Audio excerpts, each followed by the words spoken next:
Chapter 245. In a small courtyard not far from Zheng Tan's house, there was a cat. It was an ordinary house cat. When Zheng Tan walked over, he heard the house cat meowing a few times. It sounded a little arrogant. Perhaps to it, this place was its territory. When it saw Zheng Tan, it meowed a few times, which proved that it was not a coward. But now, the house cat was already curled up in a corner. Its eyes were wide open, looking at the strange cat under the night sky. Maybe it knew who it was, or maybe it didn't, but there was no doubt that its eyes were full of fear and cowardice. It was as if it was facing a creature at the top of the food chain in nature. This feeling was very strange. If Zheng Tan wasn't in a special situation, he would probably be curled up in a corner like the house cat, not daring to make a sound or even move. Could that cat have the same origin as the Monsignor? Because of the Monsignor's example, Zheng Tan first thought of this situation. After all, there were some bases around here, such as the internship base of Tsinghua University. There were also some people who always stayed here to do research. Who knew what kind of strange research they would do? Zheng Tan couldn't see what the color of the cat's fur was under the night sky. The cat just looked at Zheng Tan for a while, then continued to walk forward. It was very fast and very light. If it wasn't for the vigilance and intuition that Zheng Tan had trained over the past few years, he might not have noticed it. In the courtyard of the house that emitted the smell that made Zheng Tan very unhappy, there were only some low bushes and grass. There was still some distance between the trees. Although there were only 2 stories, the height of each story was higher than the ordinary houses that Zheng Tan had seen in Tsinghua City. So, in terms of height, the 2-story house here was comparable to the 3-story houses in Tsinghua City. Zheng Tan stood quietly to the side, watching the cat jump directly towards the wall after running over. He didn't know where the cat hooked its claws on the wall, or if it didn't use anything to climb the wall. Zheng Tan only saw a shadow flash on the wall, and the cat was already in front of an open window on the 2nd floor. It must have done a lot of similar climbing exercises. The cat stood on the windowsill and looked inside. Its ears were alert and its tail moved. Then it jumped in. What did it want to do? Zheng Tan was very curious. What made Zheng Tan even more curious was the cat's origin. In the past 3 years, Zheng Tan had seen a lot of cats and other animals. He also knew that among animals, even if they were of the same species, there were differences in intelligence. And this cat made Zheng Tan feel that it wasn't as simple as its attack power being extremely threatening. The cat that was hiding in the corner of the courtyard was no longer there. It probably went into the house to find a sense of security. Zheng Tan originally planned to walk around casually and then return to the base, but now he was a little hesitant. People here didn't come out much at night. The base was more lively, but here, it was really quiet. Only the sound of the programs on the TV in the house could make people feel a little livelier. The Jiaopa said that Shao Mountain was full of mysteries, but Zheng Tan didn't feel what was so special about it. As for the rumors and legends, Zheng Tan only listened to them as stories. But now, although he didn't feel anything magical, he finally felt something different. Curiosity was a habit that no cat could get rid of. When Zheng Tan inherited the cat's body, he might have also inherited this habit. Zheng Tan was still thinking about this inexplicable strange feeling. When he came back to his senses, he realized that he had already walked a few steps towards the house. Smelling the faint smell in the air, Zheng Tan shook his fur and treated it as shaking off the goosebumps. In front of the courtyard of the house, Zheng Tan squeezed in through the gap of the gate. He stopped at the place where the cat climbed the wall and sniffed. It was an unfamiliar cat smell. In addition, there was the smell of the specimen's medicine, the smell of pesticides, and the tangled smell that made Zheng Tan feel uncomfortable. The wall wasn't smooth, so Zheng Tan climbed up. Even though Zheng Tan had always felt good about himself, he had to admit that his ability to climb walls was not as good as the cat's. He wasn't as fast as the cat, and he wasn't as agile as the cat. After climbing to the windowsill on the 2nd floor with great difficulty, Zheng Tan didn't go in immediately. Instead, he stayed on the windowsill and observed the movements inside. It was very quiet, as if there was no living thing inside. If he hadn't seen the cat jump in with his own eyes, and if he hadn't smelled the smell coming from the room, Zheng Tan would definitely have thought that there was nothing living in the room. Even if there was no living thing, it didn't mean that there were no other animals. The door of the room was closed, and there was no lighting inside. Looking at the sky and then looking at the room, he felt that the sky was actually brighter than the room. The night wind blew into the room, and the airflow circled around the room, bringing out the complicated smell inside. The window screen by the window swayed with the airflow, and the dancing white window screen added a strange feeling in this situation. When the window screen was lifted up by the airflow again, Xianxia saw the situation in the room. There were many animals in the room, but none of them were alive, except for the cat that Xianxia had seen just now, who was quietly sitting on a table. This was a room for animal specimens, and there were many animal specimens in it. Of course, after all, the space was limited, and it couldn't be compared to the variety and large animals in the museum. Most of the animal specimens in the room were small in size, such as some birds, small squirrels, rabbits, and so on. The animal specimens in the museum were basically donated by zoos, forestry, and other departments, such as some rare animals that died of diseases. Xianxia learned this later. According to Jiao Pa, there were hundreds of animals frozen in the freezer used to store animal carcasses in the Tongshan Museum of Natural History. The museum's taxidermists were going to thaw them one by one and make them into specimens. However, for many private collectors, they were more inclined to make specimens of healthy animals. Some taxidermists didn't like dead animals, because some of the animals' carcasses had a higher degree of decomposition, and they couldn't stand the smell when the fur was peeled off, so they preferred to kill fresh animals. As for the animal specimens in this room, Xianxia's intuition told him that they had been killed in a healthy state. Perhaps it was because the people who made these specimens were not very professional, and compared to the specimens in the museum, these specimens were much worse in terms of production and preservation. Now, Xianxia even smelled the smell of rotten fur. He estimated that in 1 or 2 years, some of the specimens in here would be wasted. Maybe the owner didn't care about this. If the specimens were rotten or wasted, they could just make new ones and throw away the old ones to make room for the new ones. Xianxia didn't want to look at the animals that had been made into specimens. He mainly focused on the cat sitting on the table in the room. Opposite the cat, there was a cat specimen. The cat that had been made into a specimen was not an ordinary domestic cat, but its size was similar to that of an ordinary cat. Xianxia had been to exhibitions, so he naturally recognized several valuable cat breeds, but this cat was not one of the valuable breeds in his memory. Could it be a wild cat that lived in the mountains? Just like what the students had said when they were talking about it, in the wild, as long as there was no reproductive isolation, could anything happen? In layman's terms, it was hybridization. For example, for wolf dogs and super cats, in addition to artificial selection, natural selection was always happening, especially in a place like Pyrolite Mountain, which was rich in species. Since it could be made into a specimen, it should be different from a domestic cat, but Zhang Zian didn't know how different it was. Xianxia stood on the windowsill and couldn't see very clearly, so he couldn't observe it in detail. However, it seemed that the cat specimen, whether in terms of size or appearance, should not be related, right? The cat just sat there quietly. When Xianxia turned to the windowsill, its ears moved, and it glanced at the windowsill, then stared at the specimen cat again. Face to face, eye to eye, the distance between the two was about 10 centimeters. Xianxia had a ridiculous feeling. He felt that the cat was not sad about anything. It was more like it was deep in thought, like a thinker. Xianxia knew that his idea was ridiculous, but on second thought, other people in his circle probably felt the same way when they looked at him. They felt that it was unacceptable that such a creature that was supposed to have low intelligence suddenly became smart. Xianxia, like most people, had underestimated the intelligent species on this planet.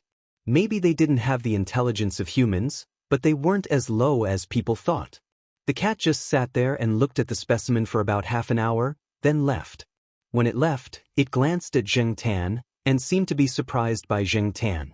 After all, the other cats around it shrank to the side as soon as they saw it. After the cat left, Xianxia ran into the room and stared at the cat specimen, but he always felt that looking at the specimen gave him a chill down his spine, so he roughly glanced at it. After walking around the room, Xianxia left and returned to the base. For the next 2 days, Zheng Tan went to the wilderness with the practice team during the day and went out for a walk at night. Every day at this time, Zheng Tan would see the cat here, and every day the cat would do the same thing. Zheng Tan couldn't know what it was thinking.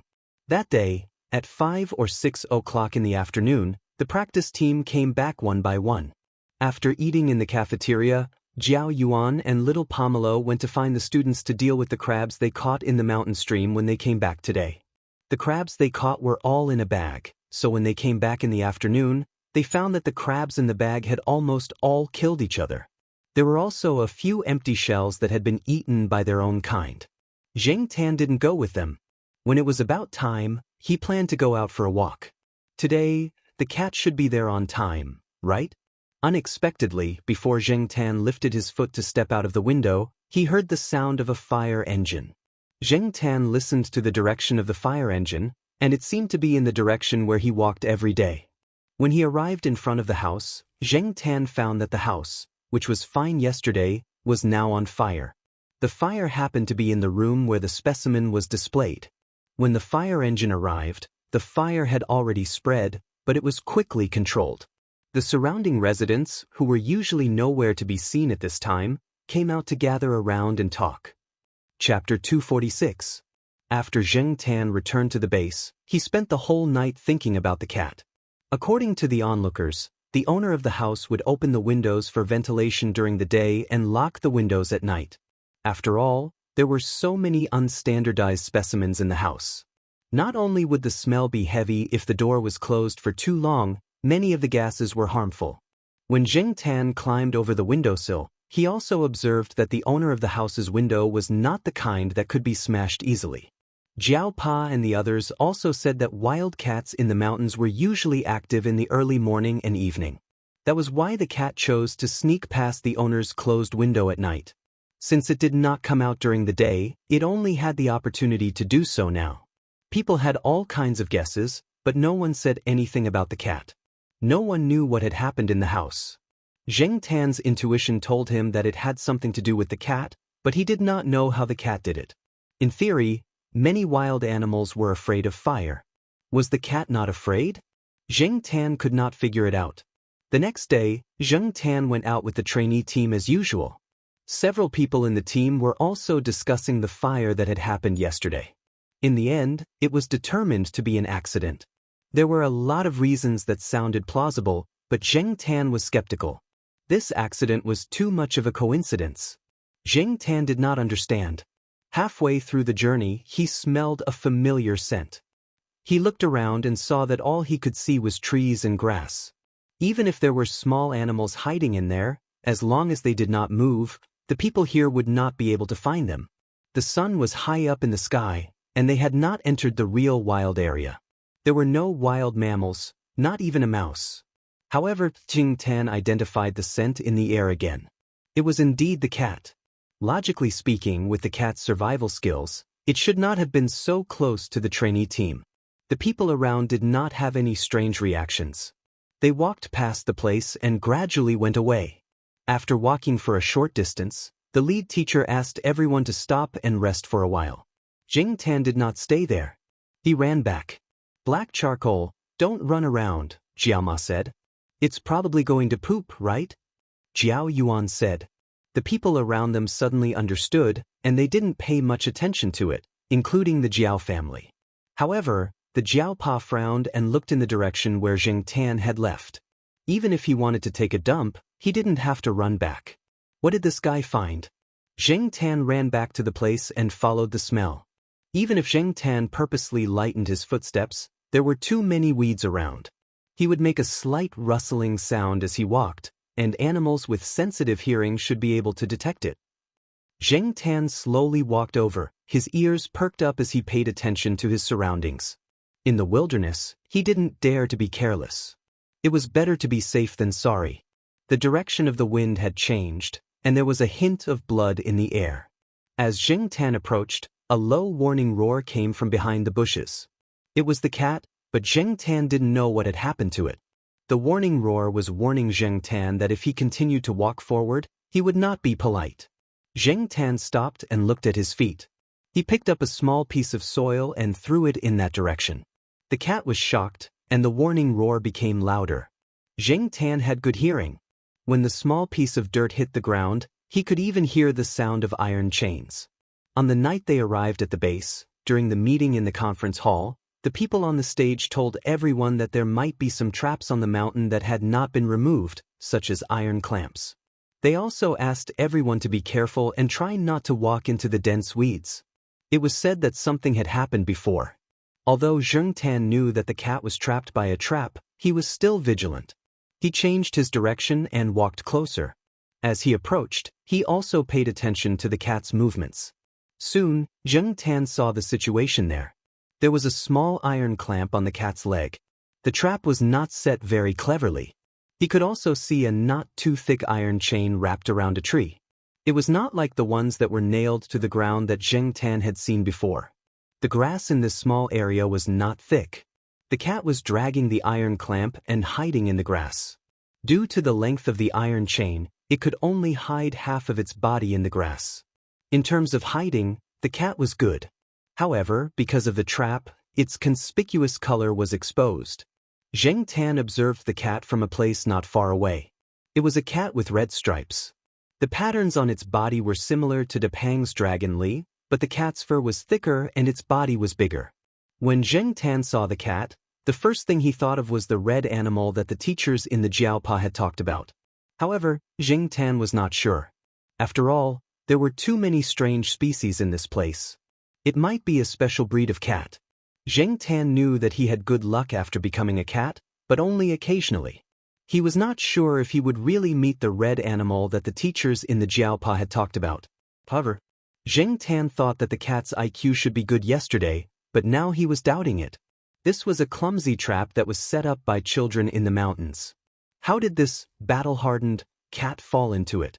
The iron clamp on the cat's hind leg was very new and not too big. According to what Xianxia had heard in the past few days, this was a toy that children used to try to catch rabbits and weasels. The real hunters in the mountains would not only use this kind of toy. Besides, many of the villagers in the surrounding area had been informed that traps were not allowed in certain areas. In the past, the big iron clamp that almost broke the cat's leg was set up by the hunters. Observing the cat again, Xianxia was distracted by its red fur just now. Only now did he notice that half of the cat's whiskers were curled. Judging from Xianxia's personal experience, it probably had something to do with the fire last night. Otherwise, how could half of the cat's whiskers be burned like this? Xianxia speculated that the cat's whiskers had never been burned before, so when it was burned, its perception was a little weaker. Due to the sudden burn, it was not used to it, so when it passed by here, it fell into the gutter. Anyway, it was true that the cat was clamped. The golden cat stared at Xianxia. Every time Xianxia took a step towards it, it would roar a few times. Perhaps because it was clamped, it did not trust anyone and was wary of everyone. It was not like the cold and distant attitude it had when it saw Xianxia a few days ago. Looking at the iron clamp on the cat's leg, although it was not big, it was very good quality. Sometimes, too good quality things could be troublesome. Xianxia wanted to try to break the clamp, but when he approached, before he could lift his paw, the cat swiped at him. If Xianxia had not retreated quickly, he would have definitely been caught. Sure enough, cats in the wild had bad tempers. They did not recognize people when they were angry. Perhaps the cat had been trapped here for a long time and was tired. After Xianxia tried a few times, the cat's movements became a little slower. Just when he was slightly relieved, Xianxia was almost scratched by its claws. In a fit of anger, Xianxia slapped it back. Perhaps it could not take the slap, and after being slapped by Xianxia, the cat fell to the ground, but its eyes were still fixed on Xianxia. Xianxia was ready to give it one last try. If it did not let him touch it, he would leave it alone. When Xianxia's paw touched the iron frame, the cat's leg shrank, but it did not wave its paw at Xianxia like before. Although it was still staring at Xianxia, the threat in its eyes was much less. Only now did it realize that I was being kind. Xianxia scolded in his heart. When the cat was caught in the clamp, it probably hated him as well. Now that it realized that he was trying to help it, it did not wave its paw. Although it was a toy for the children in the village, it still took Zheng Tan some effort. This clamp was different from the one in the Jiao Pa's hometown that Zheng Tan had seen before. After breaking open the iron clamp, the cat quickly moved its leg away from the clamp. It did not bother to lick its wound and roared loudly a few times. Its roar was different from that of a normal house cat. It was not as sharp, and it was not as domineering as those large felines, but it was still very imposing. Looking at the situation, Zheng Tan suddenly felt that this cat was more like a young man who had just come out of the underworld and was venting his anger after being scammed. The Jiao family members were already calling for Zheng Tan. They were probably anxious because Zheng Tan had not been seen for a long time and heard the roar of some kind of animal. Zheng Tan looked at the cat's wound. It was bleeding just now, but now it was better. Looking at its movements, it did not seem to be too serious. At least its bones were not broken. After feeling that everything was fine, Zheng Tan ran to the place where the internship team was resting. Seeing that Zheng Tan was back, the internship team continued their journey. After hearing the roar, the teacher in charge suspected that there was some kind of animal, so they did not dare to stay here any longer. Did Black Charcoal fight with the animal just now? The Jiao Yuan asked while walking. I don't think so. Our cat is not a sheriff. It's not that aggressive, the Jiama said. Although it was unlikely that Zheng Tan had fought, to be safe, the 4 members of the Jiao family picked up Zheng Tan and checked it. There is blood on its paws. Little Pomelo found suspected blood when she wiped Zheng Tan's paws with a wet tissue. They nervously pinched Zheng Tan's paws and looked at them for a long time. They did not find any wounds, and everything was normal when it walked. Maybe it bullied some animal again, Little Pomelo said. Our cat bullied animals? The Jiao Ma doubted. She thought that animals in the wild were all fierce. Even a stray cat was a beast, not a cat. Compared with a stray cat, of course a wild animal was fiercer. However, seeing that their cat was really not injured, she did not say anything more. It was just that the Jiaos had let go of their worries too early. That night, the 4 members of the Jiao family did not go out. They stayed in the room and talked about what they had learned over the past few days. Zheng Tan was about to jump out of the window. The Jiao family was used to this guy walking outside for 2 hours every day. They were about to say something when they heard a sound similar to a cat's howl. Although it was a little different, it should be a cat. There were always a few cats whose howls were different from others. This was not uncommon in Chuhua City. Others might not be able to tell, but Zheng Tan could. It was the red-striped cat. Cats had many kinds of howls, and their howls were different depending on their mood and situation. Although they did not speak the same language, Zheng Tan felt that the cat's target was him. He lifted his foot and jumped out of the window. Black Charcoal is out on a date, right? The Jiao Yuan laughed. What are you talking about? Read your book. The Jiao Ma gently slapped the Jiao Yuan and scolded. Chapter 247. After Zheng Tan jumped out of the window, he ran in the direction of the sound. The cat only meowed twice and then stopped. It was probably the base's security personnel who went out to check on the situation. After all, the people in the base were a group of God's favored ones, famous teachers, and a few important researchers. If something happened, they wouldn't be able to bear the consequences. After Zheng Tan jumped out of the base's wall, he looked around. A group of base security personnel passed by. They didn't see any suspicious beasts, but it seemed like they wouldn't give up just yet. They would walk around a few times just in case. Zheng Tan thought for a moment and walked towards the house that the cat often went to. That should be the place where the cat often went. Maybe he could meet it. The owner of the house was either sent to the hospital or moved away temporarily. The house was still there. The surrounding of the burning house was burned black. It was said that the specimens inside were all destroyed. While she was thinking, Zheng Tan sensed something and turned to look at the bushes beside her.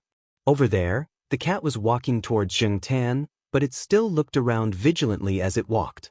He didn't know if this guy had adapted after half of its whiskers were burned. It was lucky to meet Zheng Tan this time, but it couldn't be so lucky every time. After the cat walked toward Zheng Tan, it stopped at the edge of the bushes and looked at Zheng Tan. Then it turned around and wagged its tail. After 2 steps, it looked back at Zheng Tan. Was it asking him to follow? Zheng Tan looked around. There didn't seem to be anyone walking around. Following it, Zheng Tan wanted to know where the cat was taking him. Could it be looking for treasure? Zheng Tan thought about the few movies he had watched with little Pomelo. Didn't they all say that animals would repay kindness? There was also a parrot that had lived for decades telling a poor child the location of a pirate's treasure. Treasures. Just thinking about it made him a little excited. The cat saw that Zheng Tan was following and sped up. They went down the mountain from the side where there were very few residents and then continued in another direction.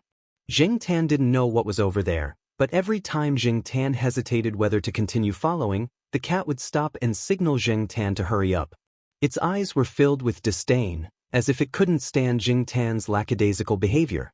Usually, it was Zheng Tan who despised other cats, but now it was being despised by a cat. Zheng Tan took a deep breath and continued to follow it. However, at the same time, he also looked around and memorized the path. There were many wild habits of cats that Zheng Tan could learn from, such as scent rubbing, urine marking, and so on. Now that they were in the wilderness and there was no one around, Zheng Tan didn't care so much. When he wanted to pee, he would find a landmark to pee. He wasn't embarrassed when no one was staring at him. Well, the red-striped cat next to him seemed to be a female. But a cat was a cat, and it was much better than being stared at. When Zheng Tan realized the problem of time, he suddenly realized that the sky had begun to brighten. In other words, he had been running outside for the whole night. Was it too late to go back now? Zheng Tan looked at the forest behind him that blocked his view. The Jiao family was probably worried, right? But since he had already walked so far, if he turned back now, wouldn't it mean that he had run for nothing all night? So Zheng Tan decided to continue following. It had rained during the day in the forest, so Zheng Tan and the red-striped cat found a place to hide from the rain. The cat liked to stay in the tree. Fortunately, the branches and leaves on the tree were dense at this time of the year, so they could block the rain. Zheng Tan wasn't used to it, so he found a big leafy plant that he didn't know what it was. He tore off a few leaves and put them on the branches to make a simple shelter from the rain. Although it wasn't as effective as an umbrella, it was much better than staying in the tree. After running for the whole night, Zheng Tan was hungry and tired. He only ate a few fruits along the way. Zheng Tan didn't dare to eat anything outside. There were a lot of plants that he didn't know about, so he didn't dare to eat them. During his time at the base, he had learned about some edible fruits when he went out with the trainee team. He could make do with them, but after all, cats were carnivores. Without meat to replenish his energy, Zheng Tan didn't know how long he could last. The red-striped cat next to him didn't tell him how far they had to run. To be honest, Zheng Tan now regretted following them. Although he had made markings along the way, he was still nervous. What if he got lost in the wild? Although he could identify the direction according to the sun, Zheng Tan wasn't a real wild cat, so he couldn't be absolutely sure. He hoped that it wasn't too far away, or he would just go back directly. If he went back now, it should still be too late. He didn't want to lose his precious cat life in this forest where there wasn't even a shadow of a human. Listening to the sound of the rain hitting the leaves around him and the cries of some other animals, Zheng Tan closed his eyes and prepared to take a nap. Suddenly, his ear itched. The cat next to him was licking Zheng Tan's fur. This was a sign of a good relationship between cats. The cats in the compound sometimes licked each other's fur, but Zheng Tan wasn't used to it. Pulling at her ears, Zheng Tan moved her head away slightly. The cat stopped licking her ears and started combing her hair. Cats spent a lot of time licking their fur. The two cats squatted next to each other in the tree to rest. In the afternoon, Zheng Tan opened his eyes. The rain had stopped, and the sun had broken through the clouds and shone on the forest. The birds around started to chirp again. The red-furred cat jumped down the tree and rushed into the forest. It didn't take long for it to come back. When it came back, it had a snake as thick as an adult's thumb in its mouth. The snake was still alive. After it came back with the snake, the red-furred cat looked at Zheng Tan in the tree. When Zheng Tan jumped down, it threw the snake in front of Zheng Tan, meaning for Zheng Tan to eat. Zheng Tan looked at the snake on the ground. He didn't know if the snake was poisonous, but he didn't know. After it was thrown on the ground, it probably wanted to run away. The ears of the red-furred cat that caught the snake twitched, and it didn't care about the snake anymore. It tiptoed in another direction. From the looks of it, it had probably found another prey, and one that was even more attractive than the snake. Xianxia retracted his gaze and looked at the snake on the ground again. He was hungry now. In the past, he didn't eat raw food, but in this forest, just eating fruits wouldn't give him enough strength to run. This was even more dangerous. If he didn't even have the strength to run away, it was tantamount to suicide, let alone go back. The snake did not manage to escape, and its head was smashed by Xianxia. Xianxia couldn't accept this kind of raw food, but his stomach accepted it completely. When he really ate, the red-furred cat had already returned. It had a bird in its mouth. It was a little bigger than the magpie Xianxia saw in Tsinghua University. It was still alive and was flapping its wings in the cat's mouth.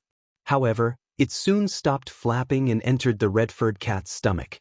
Watching a wild animal eat up close wasn't a very pleasant thing. It was quite bloody. In order to replenish his strength, Xianxia ate as much snake meat as possible. He didn't look at the ferocious cat eating the bird again.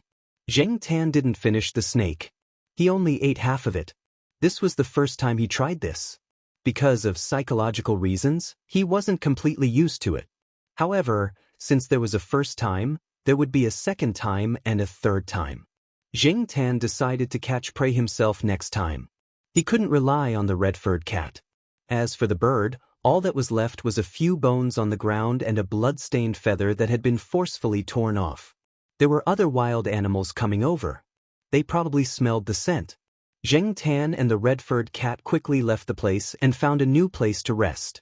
After eating, the red-furred cat began to spend time licking its fur. There were still bloodstains on the corners of its mouth. However, after licking its fur, it quickly returned to its original state. It was lazy and was completely different from the ferocious cat just now. Xianxia found a few leaves and wiped them. It had just rained, so there were many traces of water on the leaves and in some of the holes in the rocks. Xianxia could still wipe the bloodstains. After resting for a while, they continued on their way. The more they walked, the more confused Xianxia became about the direction. Before, Xianxia had some confidence that he could return, but now, if the red-furred cat didn't lead the way, Xianxia would definitely get lost. Just as Xianxia was thinking about when to return, he saw a big red guy. On the other side of the stream, there was a big wild boar. Xianxia estimated that this guy might be more than 300 kilograms. The wild boars people had seen in the forest were generally 150 to 200 kilograms. Even a 100 to 200 kilogram wild boar could cause a lot of trouble for people, not to mention such a big guy. However, what made Xianxia more curious was the color of the wild boar's fur. Under the sun, the red fur on its body was like a burning fire, bright and eye-catching. Xianxia felt that he should be feeling a sense of danger now. It wasn't a good thing to encounter a wild boar, but this feeling was very strange. He felt that the wild boar didn't have any intention of attacking him. The stream in the middle was very shallow. If a person stood in it, they wouldn't even reach their knees. It would be very easy for the wild boar to come over. The red-furred cat growled at the other side. The wild boar on the other side of the stream looked at Xianxia and the red-furred cat, then raised its head and pouted. With a sense of arrogance, it rushed into the forest and quickly disappeared. One could only guess which direction the wild boar went from some sounds. After the wild boar left, Xianxia still didn't give up on the idea of going back. However, when he moved his ears and looked in the direction of the soft sounds in the grass, Xianxia saw a cat. The cat also had red stripes on its body, but there were other colors. The proportion of red was not much. Its size was about the same as the cat that brought Xianxia here. The two of them were playing around. Then, Xianxia saw a few more cats poking their heads out of the grass. Xianxia now realized that the red-furred cat wasn't bringing him to find the treasure, but to its nest. Since they were almost there, Xianxia wasn't in a hurry to go back. If he wanted to go back, he would have to rely on the cat. Otherwise, he wouldn't know the way. In the red-furred cat's nest, or rather, in this territory that they had circled, there were more than 10 cats. Each of the cats had more or less red stripes or patches on their bodies. The one who really led these cats was a red cat that was about the same size as Monsi. It didn't have any stripes or any other colors on its body. Generally speaking, cats weren't social animals. However, it was different here. They lived in the same place, but they each had their own nest. They wouldn't squeeze together. Other than playing around, they would climb up the trees to sleep and even eat. It was a very strange group of cats. Towards Xianxia, an outsider, a few of the cats showed signs of rejection and vigilance. The other cats didn't get close to him, but they didn't alienate him. The big red-furred cat in the lead, other than hunting, spent most of its time lying on a tall tree. These cats should be related by blood, right? Xianxia guessed. Chapter 248. Xianxia could not stay there any longer after a day. None of the cats seemed to have any intention of leaving the area. Even if a cat did leave, Xianxia did not dare to follow it. He did not know if the cat was going in the same direction as him. The red-striped cat that brought him here had been staying in the area since it came back. When it ran out last night, Xianxia was full of expectations and followed it. In the end, he found out that it was only going to look for food and had no intention of going out. Xianxia was lying on a branch, trying to figure out a way to get back. He did not bring a collar or any signal tracker with him when he came to the training base. Perhaps it would be useless even if he did.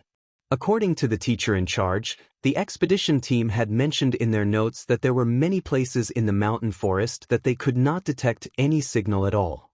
The compass was useless as well. It was probably due to the geology and magnetic field. This was also one of the reasons why this vast forest had not been conquered yet. Xianxia was in a hurry to leave. First, he was afraid that the Jiao family would be worried. Second, he felt that it was not safe for him to stay here. There were not many cats gathered here, but most of them were female cats. They were all very strong. Every one of them was at least one size bigger than Xianxia.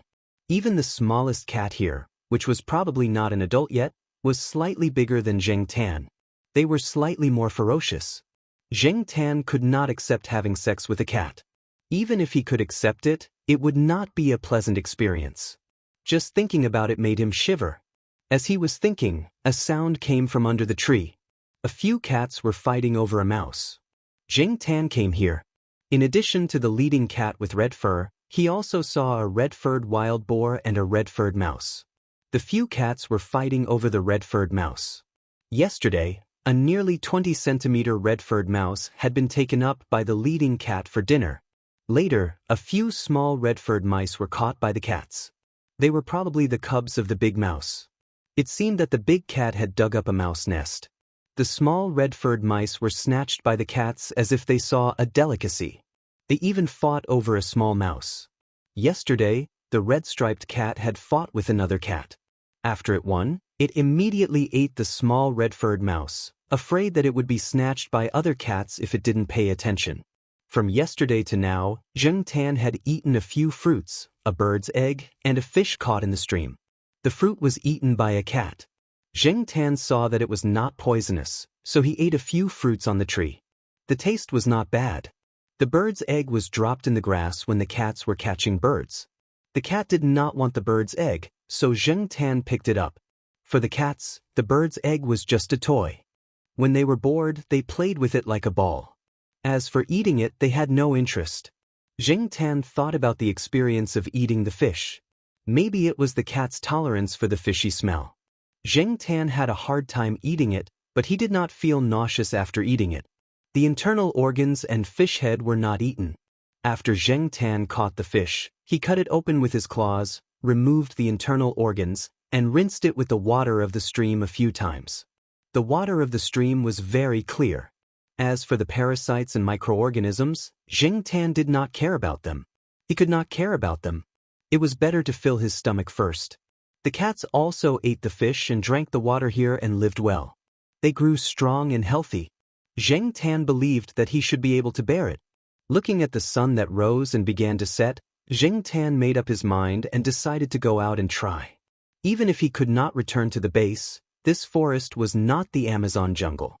If he walked in one direction and was more careful, he would be able to get out, right? At most, he would have to wander around for another 10 days, half a month, or even a few months. It would be good if he could go back. If he waited here, he did not know when the cats would leave. If they did not leave, then would he have to stay here forever? After making the decision, Xianxia came down from the tree and looked around. There were a few cats playing around. The red-striped cat was lying on the tree and sleeping. The leader cat was looking at the birds flying in the sky and curling its lips. It was probably thinking about where to go to look for food at night. Should he say hello? Xianxia snorted in his heart. There was a language barrier. How could he say hello? He remembered that when he came here, he seemed to have come from that direction. There was a stream there, and there was a big wild boar there. He should walk along the stream. After Xianxia confirmed the direction, he lifted his feet and walked in that direction. As he walked, Xianxia felt that the leader cat was looking at him. It did not stop him, nor did it do anything else. After walking for about 50 meters, Xianxia heard a call from behind. It was the red-striped cat. It had come down from the tree and was running toward Xianxia. Perhaps it realized that Xianxia was going to leave, so it came over to stop and persuade him to stay. However, before it could get close, the leader cat jumped down and slapped the red-striped cat to stop it from coming closer. The red-striped cat pressed its ears and seemed to be very unhappy. It felt that Xianxia was a good cat and would be a good companion, so it brought him back. How could it leave? After stopping the red-striped cat and making sure that it would not come over, the leader cat walked in the direction of Xianxia. Xianxia felt some pressure from its larger body, but Xianxia did not feel any malice or threat. When the leader cat passed by Xianxia, it paused and looked at Xianxia, then continued to walk. After walking a little further, it turned back to look at Xianxia again. Xianxia's heart skipped a beat. It was leading the way. He hurried to catch up. After running for 2 steps, Xianxia stopped and turned back. The striped cat was still standing there. It did not follow him, but it kept looking at him. If it was a cat that lived in the jungle, it would be good to stay here. Unfortunately, Xianxia's ambition was not here, and he was not a real cat. He actually wanted to make a comfortable nest for the striped cat that could shelter it from the rain, but later he realized that it would be too conspicuous. If someone came here, they would probably find it. With Xianxia's ability, he could not make a nest that was too hidden. Since these cats lived well here, they must have their own survival skills. Xianxia did not want to be nosy. If he could leave successfully, he probably would not come here again. Xianxia thought. After one last look, Xianxia lifted his feet and followed the cat in front of him. It was a little different from what Xianxia had imagined. The places that the leader cat led Xianxia through were different from what Xianxia remembered yesterday. Along the way, the leader cat also caught a red-haired mouse. It was probably from the same litter as the little red-haired mice, but it did not expect to be bumped into by the big cat. The tail of the red-haired mouse was stepped on by the leader cat. Compared to the paws of the leader cat, the red-haired mouse was really not enough. Xianxia looked. The leader cat did not seem to care about such a small red-haired mouse. Today, when the other cats were fighting for the little red-haired mice, the big cat did not even bother to look at them. The 2 cat paws played with the red-haired mouse for a while, then the leader cat lost interest. It pushed the half-dead red-haired mouse toward Xianxia. Xianxia lowered his head and looked at the red-haired mouse that rolled in front of his paws. It was lying on the ground with its belly turned over, but there was no other movement. It looked like it was about to die. He did not move. In the past few days, he had eaten snakes and fish, but he really had not eaten a mouse. He had killed one, but he could not bring himself to eat it. The leader cat continued to walk forward. Xianxia did not care about the red-haired mouse on the ground and planned to follow it. Unexpectedly, the leader cat saw that Xianxia did not touch the red-haired mouse, so it turned around and pushed the red-haired mouse to Xianxia's feet. Did this mean that if he did not eat the mouse, he would not lead the way? But Xianxia really did not want to eat this. At least, he could not eat it now. The 2 cats stood there like this, facing each other. Xianxia was helpless. They could not keep staring at each other like this, right? But the cat in front of him was looking at him with an ungrateful look. What should I do? Xianxia looked around, and his eyes fell on a vine plant. He went over and tore off a section of the vine, removed the leaves on the vine, and tied the red-haired mouse on the ground with that section of the vine. He held the extra section of the vine in his mouth. After that, Xianxia raised his chin towards the cat in front of him. Is this okay? The leader cat looked at Xianxia, then looked at the thing that was tied up like a cocoon. It looked at Xianxia with disdain, then lifted its feet and walked forward. It did not matter if it looked down on it as long as it led the way. After all, they would go their separate ways in the future. Out of sight, out of mind, Zheng Tan thought to himself. However, he continued to walk for a while. After the cat in front of him ate a few unknown insects along the way, Zheng Tan became more and more suspicious. Did this big cat actually want to come out to look for food? Since there was no better way for the time being, Zheng Tan continued to follow it. At worst, he could wait for the cat to finish looking for food and then follow it back to the forest. The red-haired mouse that was tied up like a cocoon was swung around as Zheng Tan ran. Zheng Tan was too lazy to care about whether it was dead or alive. After being played like that by the leader cat, it was probably going to die soon. Anyway, he was not going to eat the red-haired mouse. When the time came, he would just throw it away. About half an hour later, Zheng Tan jumped onto a tree, climbed to a high place, and looked at the setting sun. He felt that his sense of direction, which had disappeared for a day and a night, had returned. He was suddenly in a good mood. This was not the place where he came from. It was a little off, but not far. Zheng Tan felt that he could find the way he came from. As for the leading cat, after bringing Zheng Tan here, it turned around and left. Perhaps it knew that cats like them could not wander too far away, and they could not appear in areas where humans lived. Therefore, it had to guard this place, a place where no humans had entered. As for the striped cat, it was probably an accident that it appeared at the base. Zheng Tan couldn't get used to their lives, and they couldn't get used to the life that Zheng Tan wanted them to live. Looking at the endless forest under the twilight, Zheng Tan took a deep breath and prepared to rush to the base. As for the half-dead red-haired mouse, Zheng Tan looked down and saw that the mummified red-haired mouse was chewing on the vines energetically. Its two front teeth moved, and the vines were bitten open. The vines were much thicker than the red-haired mouse's teeth, and Zheng Tan thought that the vines were quite sturdy. He did not expect the red-haired mouse to bite open a big hole as easily as tofu. It looked like the vines were about to break. There was no movement just now, and in the blink of an eye, it was like this. Noticing that Zheng Tan was looking at it, the red-haired mouse, which had already squeezed half of its head out of the vines, fiercely bared its two small white teeth at Zheng Tan. Zheng Tan now understood that the red-haired mouse's bared teeth depended on who it was facing. If the leader cat was there, it would only dare to play dead.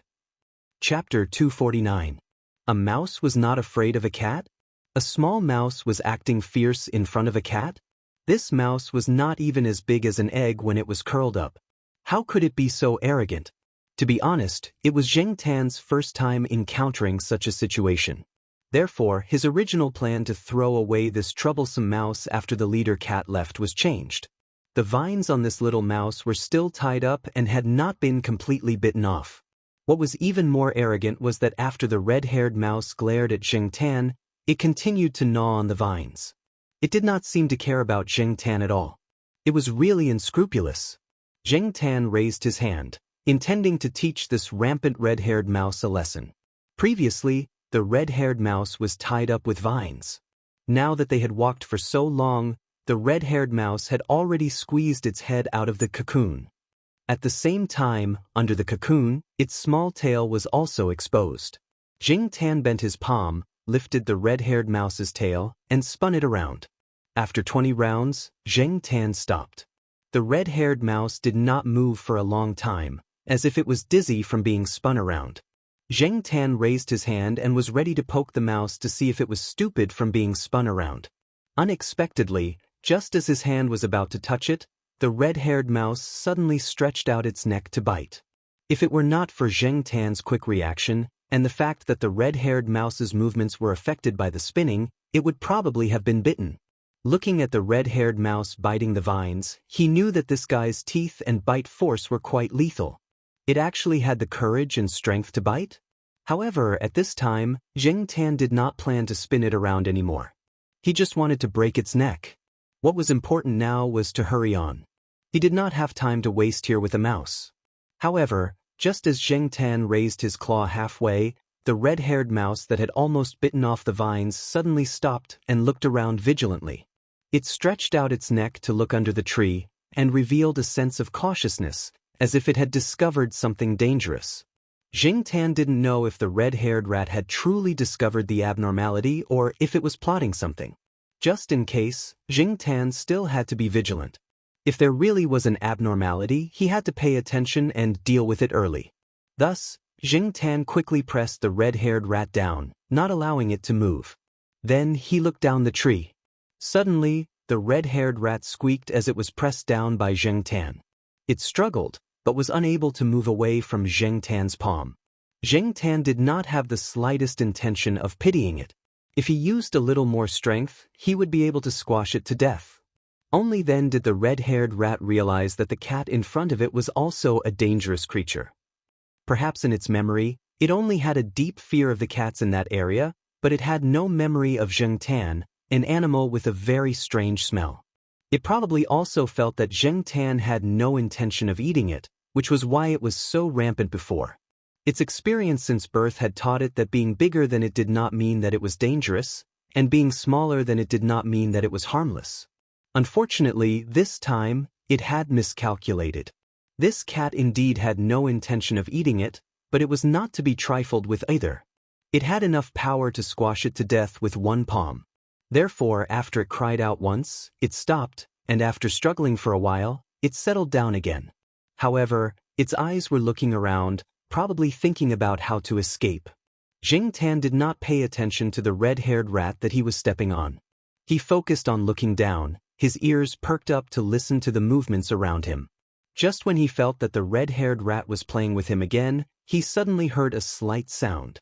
Tan, who was about to find trouble with the red-haired rat, immediately focused his attention on that slight sound. The rustling sound of something rubbing against the ground and the surrounding grass gradually came in this direction. Tan held his breath and looked in that direction, feeling nervous. He could already guess what it was. A snake as thick as the mouth of a bowl came out from the grass over there. With its size, it would not have any difficulty swallowing a cat the size of Tan. Tan had seen snakes of this size in the city before, but they were specially raised by some people. At that time, Tan had not yet turned into a cat, so he did not feel that much fear. But now, in this forest full of danger, Tan's hair almost stood on end. Fortunately, the snake was not heading in the direction of the tree that Tan was in. Moreover, the snake had already eaten, and there was an obvious protrusion on the snake's body. Looking around, Tan guessed that the snake was probably planning to go to the wetland not far away. After the snake left, Tan waited for a while before coming down from the tree. This time, Tan did not plan to release or kill the red-haired rat directly. He found another vine and tied the rat up. This time, he spent more effort, tying 2 knots in a circle, then tying the next circle, repeating the process a few times. This way, even if the rat bit off a section of the vine, it would not be able to escape immediately. Yes, Tan planned to keep the rat as an early warning. This primeval forest, which could be said to be well preserved, had many dangerous and uninhabited places. In the ancient and magical forest, all kinds of creatures were breeding and living in an endless stream. Countless lives had been here for generations, and the vastness of the primeval forest made people feel that it was unfathomable. In the past 10 or 20 years, expedition teams had been organized both domestically and abroad to explore this forest, which was filled with all kinds of legends and stories.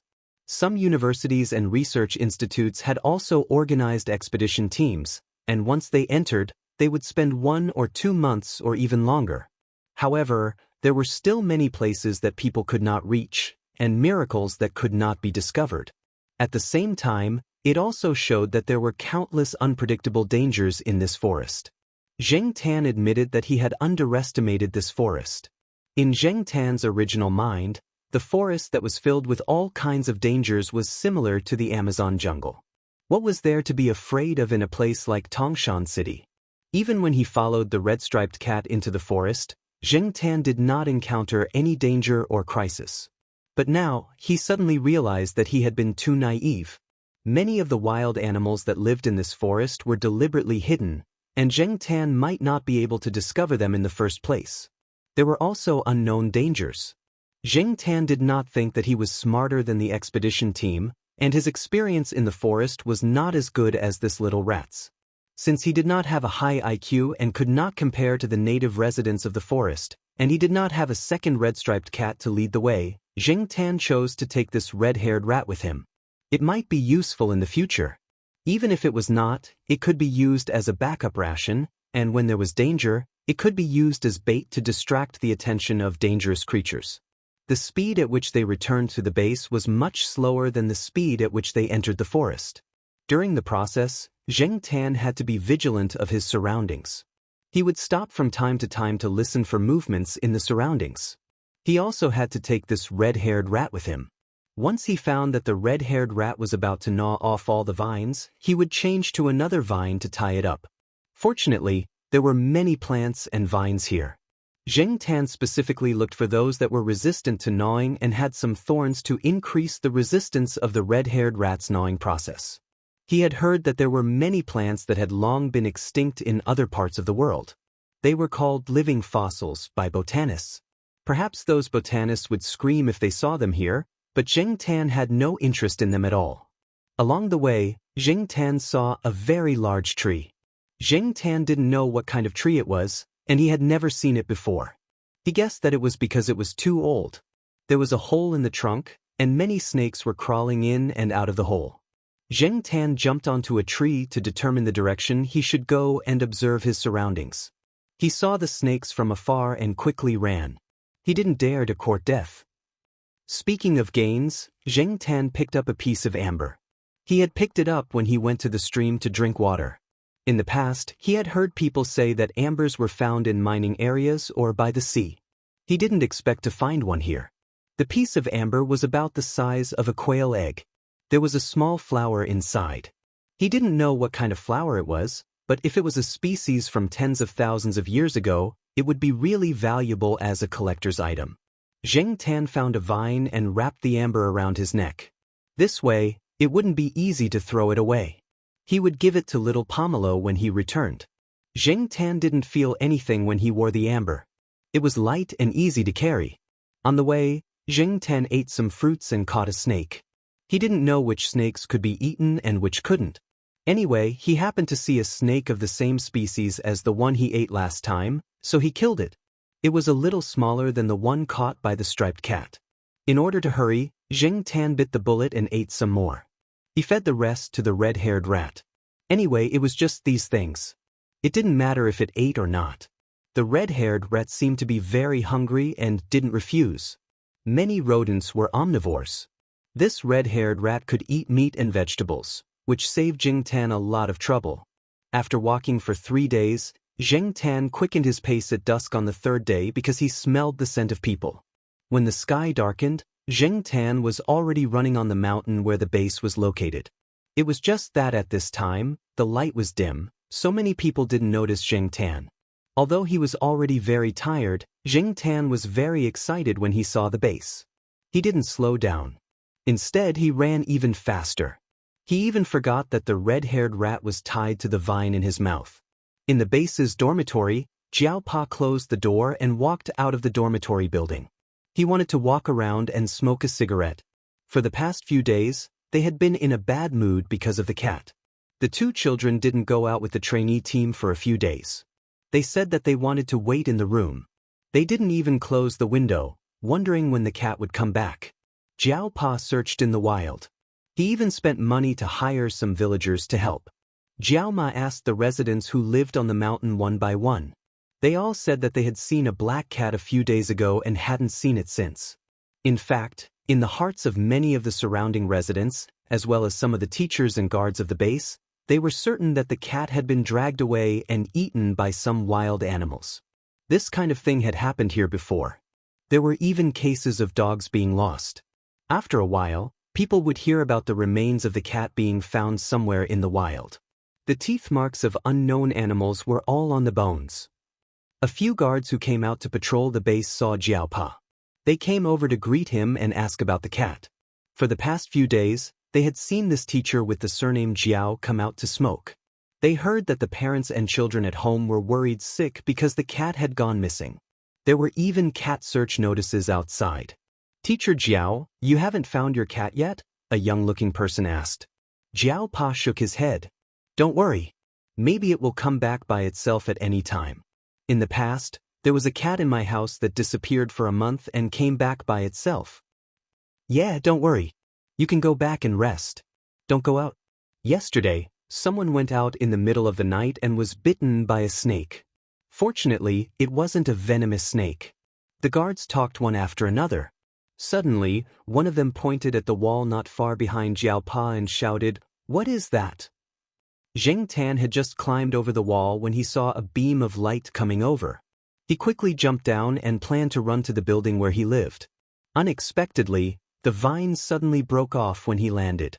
The red-haired rat had almost bitten off the vine. When Zheng Tan landed on the ground, the rat pulled the vine away. It wanted to escape, but Zheng Tan held it down with a slap. Chapter 250. Seeing Zheng Tan, Father Jiao's heart, which had been hanging in the air for the past few days, finally relaxed. It was good that he was back. He was worried that his cat's son had been taken away by some wild animal.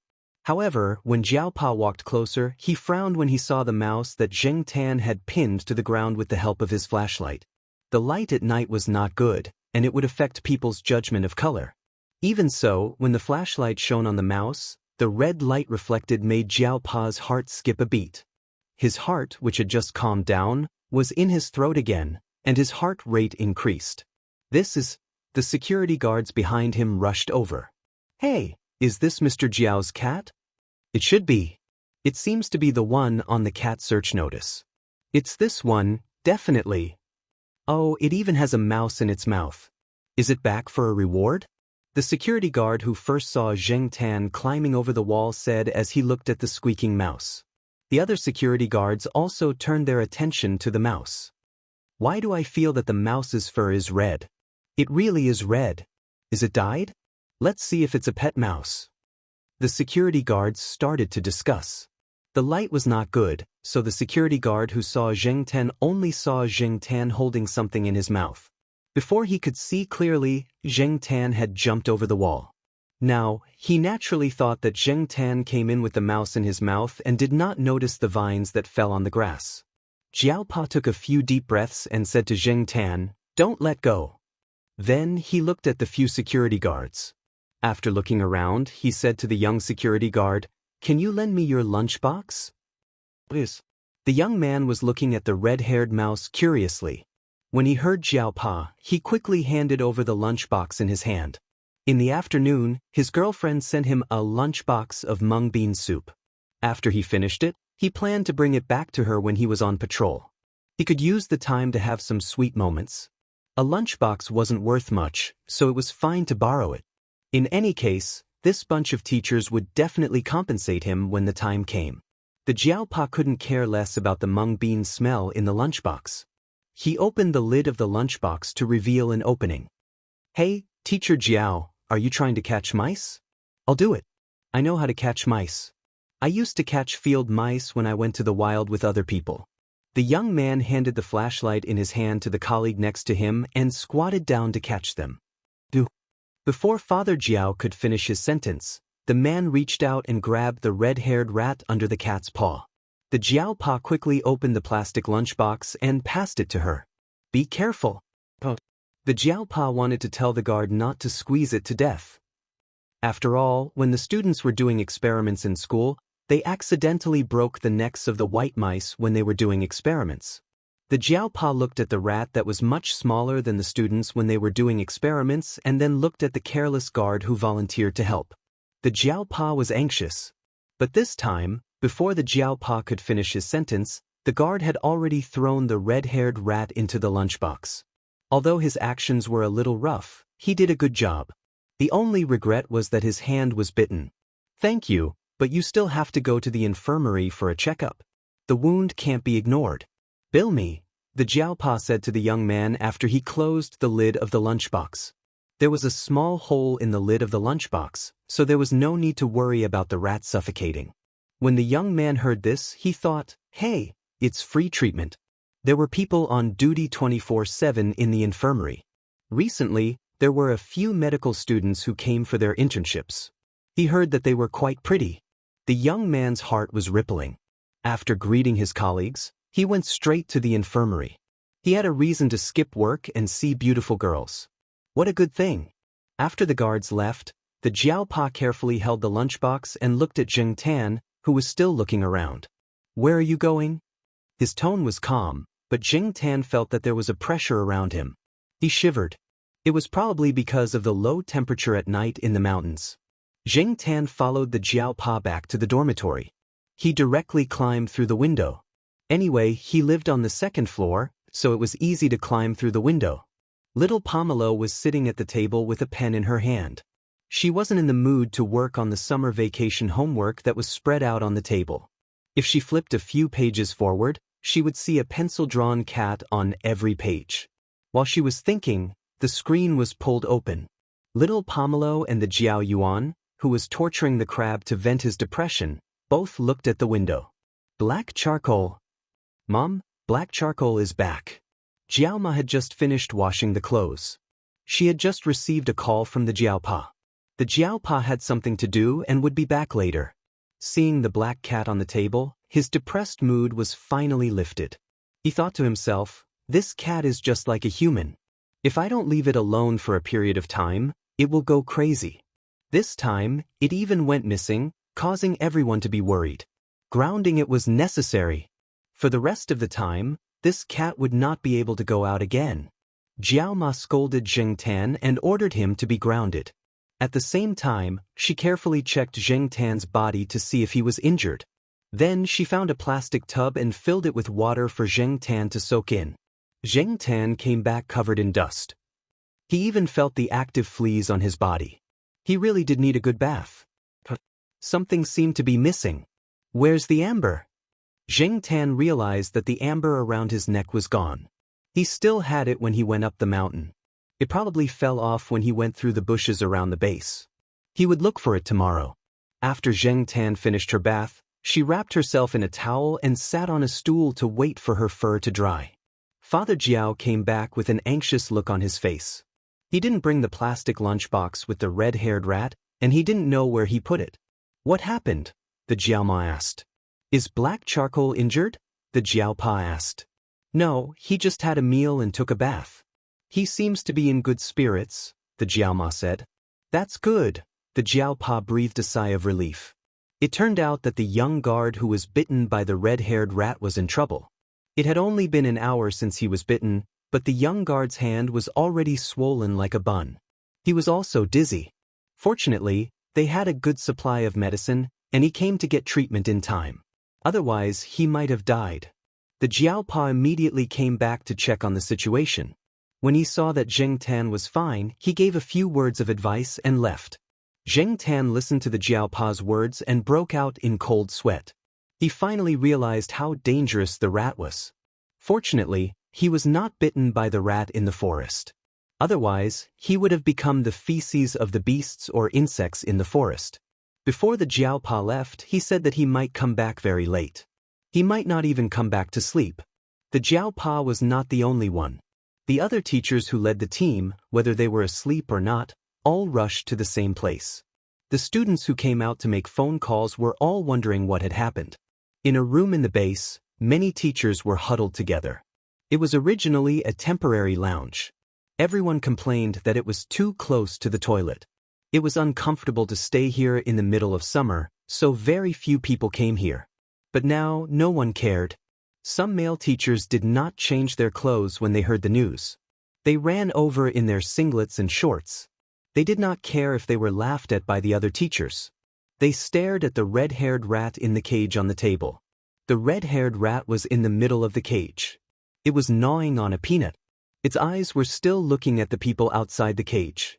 It did not seem to be afraid at all. Perhaps in its heart, these strange creatures were much better than the cat. The cat had almost killed it, and these strange creatures did not seem to be a threat. When Zheng Tan went missing, some teachers secretly laughed at the Jiaopa for bringing a cat. Wasn't he looking for trouble? Even a dog was more obedient than a cat. Cats were troublemakers. When had they ever been obedient? But now, these people were jealous, especially the teacher who brought a dog. Although the dog had helped him catch a lot of prey, it was far less valuable than the red-haired rat. Teacher Jiao, your cat has to be praised this time. An old man in a white singlet and reading glasses went up to observe the red-haired rat. The surrounding teachers did not dare to squeeze with him. Many teachers were taught by this old man. The Jiaopa smiled and did not say anything. He thought that the cat should be praised, but it should also be grounded. But speaking of which, that cat was really good at causing trouble. Who would have thought that it would come back with a red-haired rat in its mouth after disappearing for a few days? Originally, they thought that it would be a female cat. The Jiaopa was still not sure whether it was a red-haired rat or not. It needed to be identified, but the possibility was very high. He could not tell which species of red-haired rat it was. He had not done any research on this. The reason why he made it public this time instead of hiding it was because he knew very well that it could not be hidden. The security guards had already seen it. When the time came, it would be exposed. Before calling these teachers over, the Jiaopa had made a few phone calls to prevent things from developing in a bad way. No one else knew about this. This little guy must be taken care of. No, I'll call someone to take care of it, the old man said. We won't trouble you, Professor Wang. We have already arranged for someone to take care of it. The person who spoke was a middle-aged man. He was a professor at Tsinghua University. He had the most authority among the group of young teachers at Tsinghua University. Although he had to give in to the old man most of the time, he could not give in on this matter. The old man was now a member of the research institute. This red-haired rat must be kept in Tsinghua University's own place and use their own people. This was also the instruction given by Xianxia during the phone call. When it was time to fight, they had to fight. After all, Xianxia was responsible for it. Xianxia would arrive tomorrow morning. Hey, it's not yours. Why are you in such a hurry? Little Jiao, don't worry. The person I found is absolutely professional. He has been raising rats professionally for 20 years, the old man said to the Jiaopa, ignoring the person's words. Well, the address had changed from Teacher Jiao to Little Jiao. The leaders and seniors were quarreling, and the Jiaopa did not dare to interrupt. He stayed between the leaders and seniors. The Jiaopa went back to his room at night and brought in a box with cat litter. He asked Jing Tan to urinate or poop in the box. Are they going to do a urine and poop test? Jing Tan stared at the box as if he was facing an enemy. He had never used this kind of thing at home. The Jiaopa sighed and said to Jing Tan, they just want to see what you ate. In other words, those people only wanted to know if Jing Tan ate other red-haired rats. It would be better if there were some undigested fur and bones. They could find many things worth studying. Jing Tan's face twitched, and he continued to twitch. Studying poop. These scientists were really hardcore. If he knew it would be so troublesome, he would have just thrown the red-haired rat outside. Why did he bring it in?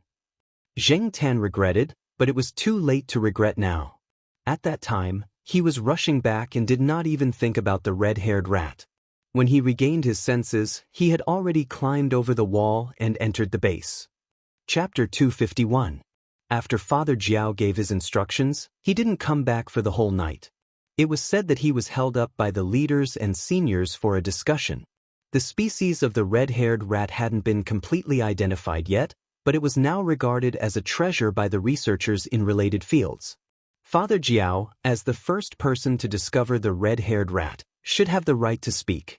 He was held up by the people there and couldn't leave, so he didn't sleep well the whole night. Although those people usually went to bed early and woke up early, they would get excited whenever they encountered something they were interested in. It was common for them to stay up all night in the laboratory when they were young, but they couldn't stay up all night as they were getting older. However, they made an exception this time. Therefore, if they didn't leave and rest, Jiaopa wouldn't be able to rest either. Jing Tan woke up with the Jiao family early in the morning. Jiao Ma bought breakfast for the two kids and Jing Tan. A man in his early 20s came in while they were eating. Hello, Miss Gu. The man greeted her with a smile. He quickly glanced around the room and paused on Jing Tan for a while, then moved his eyes away. It seemed like he was looking for something. You must be Shaoli. I already know. It's in the bathroom, Jiao Ma said as she led the man to the bathroom. Jing Tan was eating an egg when he saw the man putting on gloves while walking towards the bathroom. He immediately knew what he was after. Everyone was having breakfast early in the morning, but the man came in to take away the poop. How impatient could he be? Scientists were indeed a strange race. The man named Xiao Li put on his gloves and came out with the box. When he saw Jiao Yuan and little Pomelo looking at him, he seemed a little embarrassed. He knew it wasn't right for him to come at this time, but he had no choice. His superiors had already given him the order, so he had to carry it out. He had promised to dedicate his life to science. What was a little embarrassment? Mom, let's take black charcoal to the vet after breakfast. I heard that there are many parasites in the wild. If he eats something bad, Jiao Yuan said. However, before Jiao Yuan could finish his sentence, he was interrupted by Jiao Ma. Eat your food. You don't have to worry about this. After eating, go and do your summer homework. After a pause, Jiao Ma added, black charcoal can't go out. You have to wait for your dad to come back. Jiao Ma wanted to take Xianxia out to see a veterinarian, but Jiao Pa had already told her that those people were now eyeing black charcoal, so she couldn't take him out. Jiao Ma sighed as she looked at the cat eating an egg on the chair. Raising a cat was even more troublesome than raising a child. Why was he so good at causing trouble?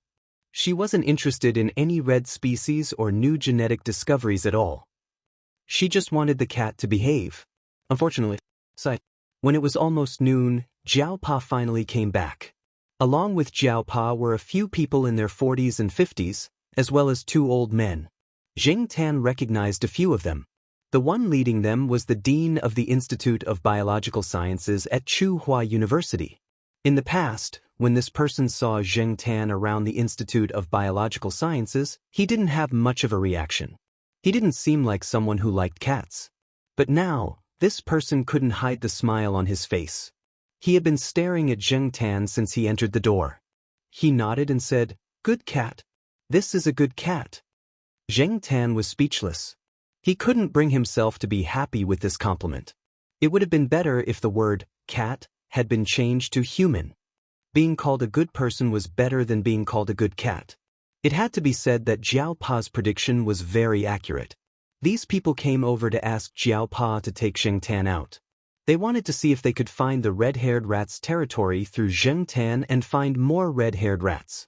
One rat wasn't enough to go around. Some people even wanted to put a rope around Zheng Tan or put him in a cage to take him out, but the Jiao Pa refused. Zheng Tan followed them out. Many of the people accompanying him were big names in their field of research. However, Zheng Tan didn't feel honored at all, and he didn't have time to look at the others. He was thinking about how to act dumb later. How to act dumb in a more natural way, like a normal cat. The group of people attracted a lot of attention as they walked. Some of the young teachers and researchers working in the base rarely saw one of them, but now they saw a group of them. They stood there and called out their names, not knowing how to say their names. They were so nervous that they even stuttered when they spoke. However, these big names weren't in the mood to talk to the teachers and researchers. They were all staring at the cat in front of them. At the end of the road, Zheng Tan stopped. There was no road ahead. It was all woods and grass. "Hey, why did he stop?" "Mr. Jiao, why did your cat stop?" a few impatient people asked. Therefore, the Jiao Pa started to work with Zheng Tan in front of everyone and let him continue to lead the way. Zheng Tan yawned. He thought about how Huang had dealt with his mistakes in the courtyard. Then, according to his memory of Huang, he tilted his head and his body and fell to the ground. Then, he started to roll on the ground as if nothing had happened. The Jiao Pa, everyone, the Jiao Pa was impressed by Zheng Tan's ability to act dumb. He must have done it a lot. The others felt a wave of disappointment. Although they didn't have high hopes, there was still hope. Now that they saw Zhang Zian's actions, they felt that their hopes were even slimmer. They didn't know that the man and the cat were actually acting in front of them. Of course, no one would believe it. Zheng Tan now understood that she was a cat. A cat could act shamelessly in broad daylight and act like a fool. No one would suspect her. This was the first time he had rolled on the ground in front of everyone. Anyway, he was thick-skinned and wasn't afraid of being laughed at. If it was in the past, he definitely wouldn't have done it. However, rolling on the ground now was better than being targeted in the future. Some people couldn't help but ask the Jiao Pa to continue to order Zheng Tan to look for the rat. Even if they couldn't find it now, they could at least tell them the direction. They just wanted to know if the cat remembered where it caught the red-haired rat. Since these people wanted to follow him, then so be it. Zheng Tan decided to fulfill their wishes. After rolling on the ground, he stood up and shook his fur. He continued to walk forward as if nothing had happened. He played with birds and insects along the way. Since he was still outside, he would be grounded when he got back. He was fine, but the people behind him had it tough. After walking one round, they were all out of breath. Some of the older ones had to be supported by others. They knew that their physical strength was definitely not good enough, but they just wanted to see the direction with their own eyes. They would follow him for a few more steps. If they couldn't hold on any longer, they would ask their subordinates to follow him. Even if they couldn't find it this time, they could still ask someone to go in that direction. Otherwise, with so much manpower and money spent every year, there wouldn't be many new discoveries. What could they find if they ran around like headless flies? They might even lose their lives. The Jiaopa was still trying to persuade them not to count on Zheng Tan and to go back. However, these people were more stubborn than the other. This road seems to be the one we took when we brought the students out to collect specimens, the Jiaopa said. He didn't know where Zheng Tan was leading them to before, but now he finally understood. The cat wanted to torture these people. If they walked a little further, they would find it, and they would have to go back. It's true. Some of them were more familiar with the area. They felt that something was wrong just now, but they didn't say anything. Some of them were still hoping for a fluke. When Zheng Tan brought them to a place near the road again, they were finally discouraged. That's right. What can you expect a cat to do according to your wishes? If cats were so good, they would have been used for training by people in certain industries long ago. Why would they train dogs? Perhaps this cat was really just a coincidence. This is fate. An old man who was sitting on a stone and gasping for breath sighed while slapping his legs. He did not have much regret or unwillingness.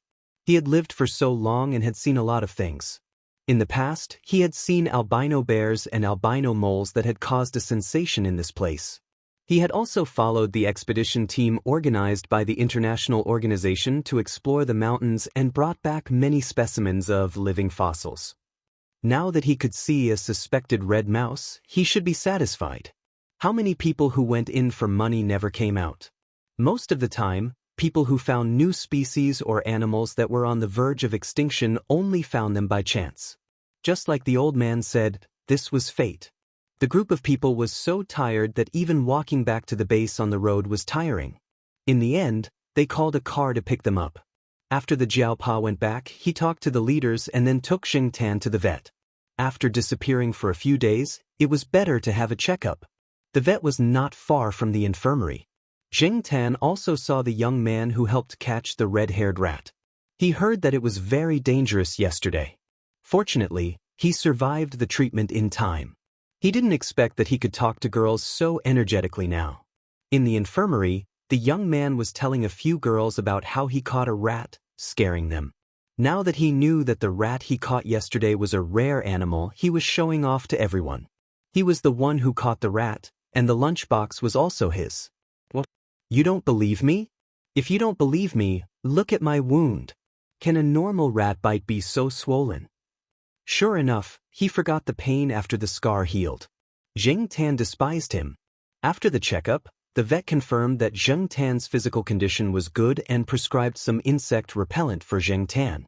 After leaving the vet, Zheng Tan saw that it was close to the place where he climbed the wall last time. He thought about it and went there. He still remembered about Hupa. It would be a pity to lose it. The Jiaopa didn't say much and followed him out. There was a bush there.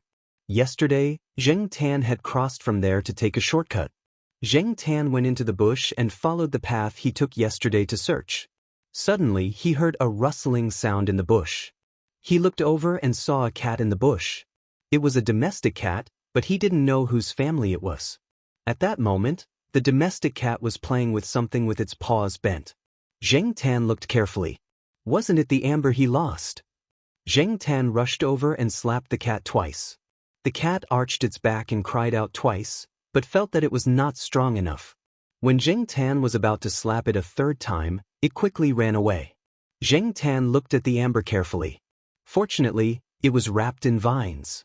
Otherwise, there would be many scratches on it. Pulling the amber wrapped in vines out, Xianxia decided to give it to the Jiaopa first. He couldn't take it anyway. "Mr. Jiao, what is your cat doing?" a security guard looked over and asked. The Jiaopa held the amber Xianxia pulled out at an angle where no one was looking. It then stood up and said to the security guard, "It just got into a fight. This guy likes to bully other cats."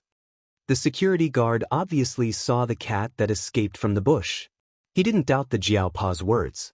Early in the morning, someone had asked him to pay attention to the movements of the teacher and the black cat, but he didn't find anything unusual. Wasn't it just a cat? Did those people have to watch it so closely? The Jiaopa seemed to casually change the bag and put the amber wrapped in vines into the bag of insect repellent. Chapter 252. After returning, Jiaopa found an excuse to take a break. He took out the item that his cat's son had taken out and looked at it. When he got it, he wasn't sure what it was. He didn't know if it was a precious item, but his past experience told him that the cat always had its reasons for doing this. So, just in case, he carefully hid it. Now that he had time, he took it out and looked at it. He carefully pulled the vines away, revealing the amber inside. The vines were peeled off and put aside, not thrown away. This plant was found in the flora, and it was indeed from the mountain forest. Jiaopa was sure that his cat's son had indeed been to the mountain forest, but he didn't know what kind of adventure it had encountered. As for the amber, Jiaopa didn't know much about identification. He had only made artificial amber before, and there were a few natural ones that were given to him by others. One of them was a worm amber that was said to be worth tens of thousands of yuan, but the worms in the worm amber were only 80% intact.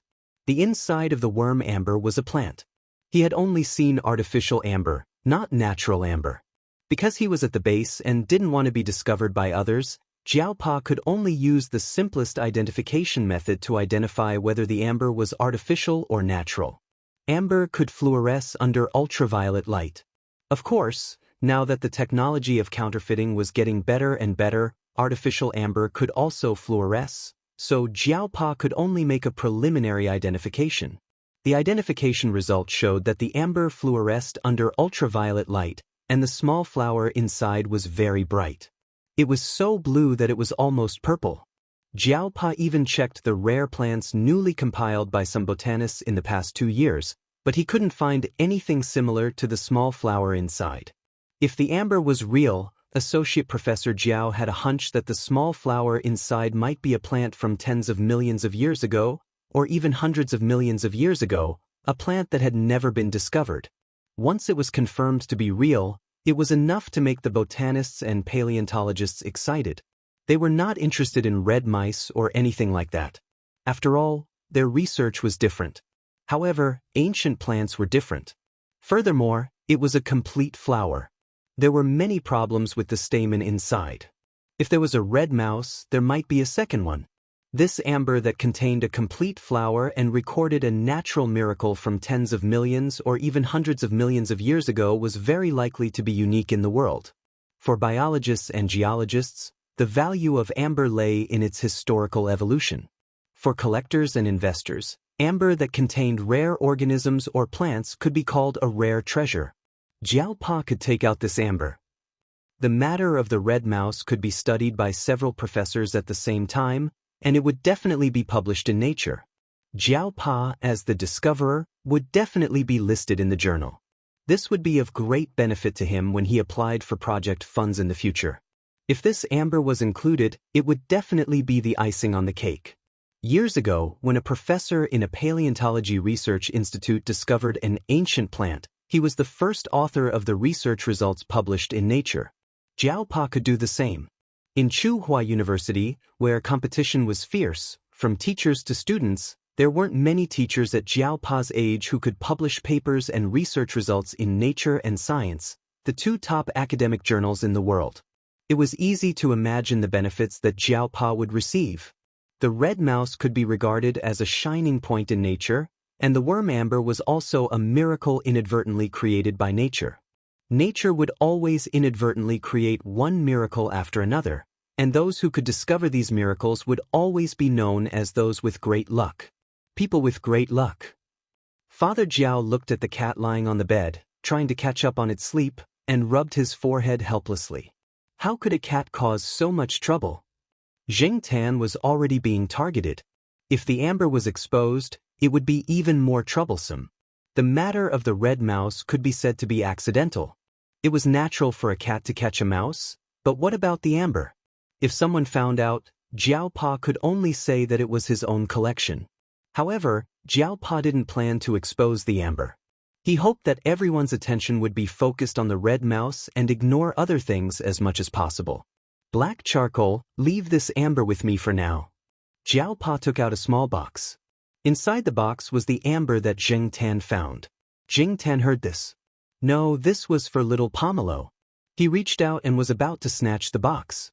I'll keep it for you for now. I'll return it to you when we get back.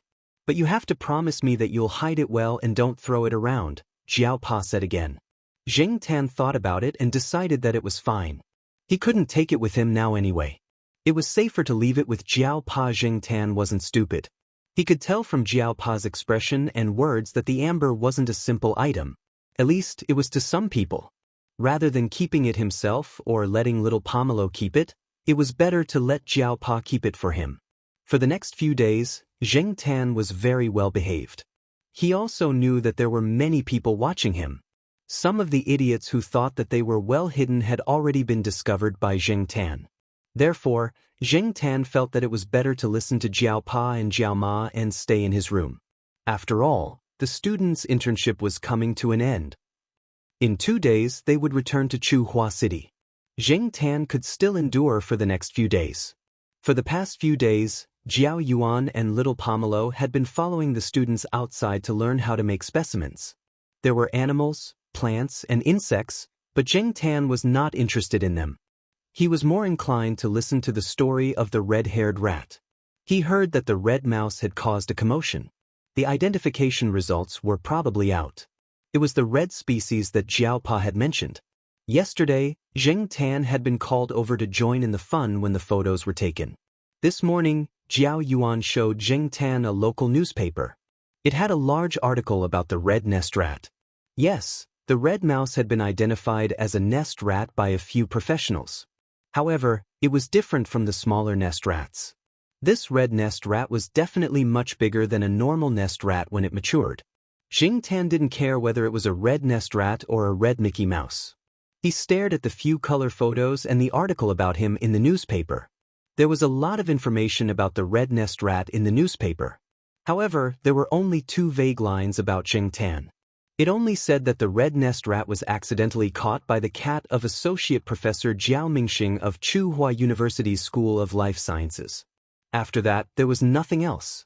Xianxia flipped through the newspaper for a long time, but he didn't see any other words about him. In the only photo with Xianxia in it, Xianxia was standing next to the Jiao Pa. It was very inconspicuous. No one would recognize that Xianxia was the famous Black Sea in the cat community based on this photo. He had a common face.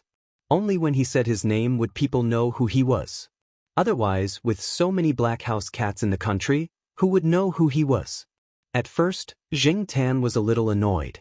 Didn't they say that he had made a contribution? What was this? However, after thinking about it carefully, he realized that this was probably what the Jiao Pa wanted. Fame or freedom? After thinking it through, Xianxia obviously chose the latter. It was just like when he realized that a cat had no cat rights and was not protected by the law. He could only accept the fact that he was killed. Compared to Xianxia's low profile, the red-haired mouse spent a lot of space in the article. The few photos that were taken by professionals attracted a lot of attention. The nest rat's tail was very flexible, and it was also capable of twisting. Especially in the photo where it used its tail to wrap around a tree branch, its body drooped down and hugged a nut. It looked very smart and cute, and its red fur added a lot of points. However, behind the photo, who would have thought that it was actually an extremely dangerous creature? Xianxia really realized the value of this red-haired mouse after he returned to Chuhua City. This summer, Chuhua University was destined to not be quiet. According to the usual practice, the undergraduate students had all gone home. Some of the graduate students had also applied for leave to go home. Some of the shops around the university were closed. In addition to the high summer temperature, there should be very few people walking around the campus during the day. However, that was not the case this year. The attention that people paid to the red-haired mouse was beyond Zheng Tan's imagination. If one were to say that there was no hype involved, Zheng Tan would never believe it. However, this did not prevent him from enjoying the show. Zheng Tan squatted on a sycamore tree and looked at the cars with the license plates of various provinces driving in the direction of the Institute of Biological Sciences. There were also some people on the campus who were doing part-time work at the Institute of Biological Sciences during the summer. At this time, they were also guest guides. They wore hats with the words, Institute of Biological Sciences of Tsinghua University, printed on them. Although the weather was hot, they were sweating so much that they could drink all the mineral water in one go. Because they were proud.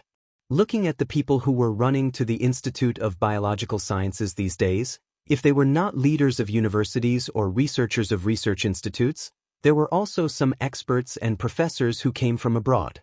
In the past, the university was famous, but it did not have this kind of attention. Now was the hottest time of the year in Tsinghua City. Moreover, now some domestic and foreign research institutes were buying the hair, blood, and other things from the red-haired mouse from the Institute of Biological Sciences of Tsinghua University. This made some of the students happy, especially Xian and the others. In the past, Zheng Tan heard Xian complain that because of the needs of experiments, they had to buy cells or bacteria from abroad. The other party shipped them very quickly, but they were stuck at the domestic customs for too long. Even if they had prepared all kinds of approval forms, licenses, and other relevant materials in advance and handed them to the customs company to act as agents, they spent too much time at the customs. The condition of the cells was deteriorating, and when they came back, they failed and had to order again. Talking about this, Xian and the others had tears of bitterness. But now, when they thought about how the foreign people would also buy things related to the red-haired mouse from them, they felt a burst of joy in their hearts. Zheng Tan heard that the price of a single hair of the red-haired mouse was equivalent to the price of a house in Tsinghua City. When the Tsinghua Evening News reported this incident, it jokingly said that the red-haired mouse was worth 10,000 taels of gold for a drop of blood. Zheng Tan also heard that the red-haired mouse was raised like a treasure. Even the blood was taken very carefully to ensure the health of the red-haired mouse. At night, the Jiaopa came back from the courtyard. Today, Principal Xie specially selected 2 female white mice that were bred in the courtyard. He said that he put them in to cultivate a relationship with the red-haired nest mouse. He probably wants to cultivate an excellent second-generation mouse in the future. Principal Xie treasured those white mice. Back then, he spent a lot of money to cultivate them. Usually, some of the teachers in the courtyard wanted to buy a few, but Principal Xie wouldn't let them. This time, he was really generous. And then, asked the Jiaoma curiously. Zheng Tan also perked up his ears to listen. And then, the Jiaopa slowly drank the mung bean soup and said, the 2 white mice were heroically killed in less than a minute. Chapter 253. Just as Zheng Tan thought, the red-haired rat did look smart and cute, but behind that was a ferocious nature, as well as the nature of bullying the weak and fearing the strong.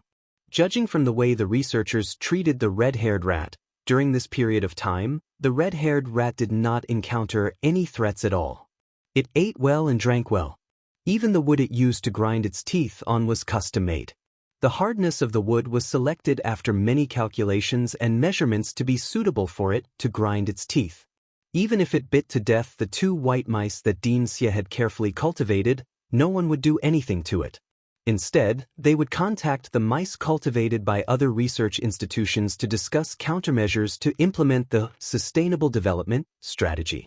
Who knew if they would come back with international aid in the future?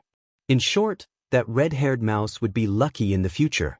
It was said that any new decision made by the institute regarding the rat would require a meeting and the approval of a few authoritative figures before it could be implemented. It was also because of this that the rat had become very cocky recently. According to the Jiaopa, this rat dared to bare its teeth at the researchers and did not give face to anyone. It was always causing trouble and was fearless. If it could not finish drinking water, it would jump into the water trough to play with it. Now, it was even picky about its food. It had to eat fresh everything, or else it would go on a hunger strike. In fact, until now, this rat had not really gone on a hunger strike.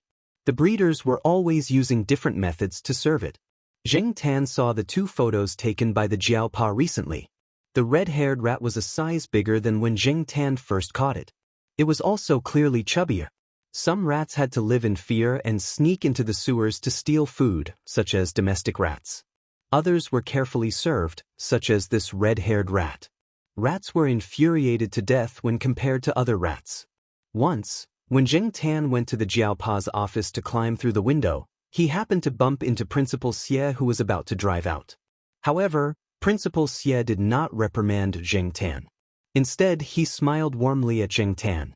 After returning home, Zheng Tan got the answer from Jiaopa recently. Xianxia had used the red-haired rat to secure a lot of projects and support from various parties. Jiaopa was also one of the beneficiaries. Although the red-haired rat was no longer Jiaopa's private property, Jiaopa still benefited a lot from it.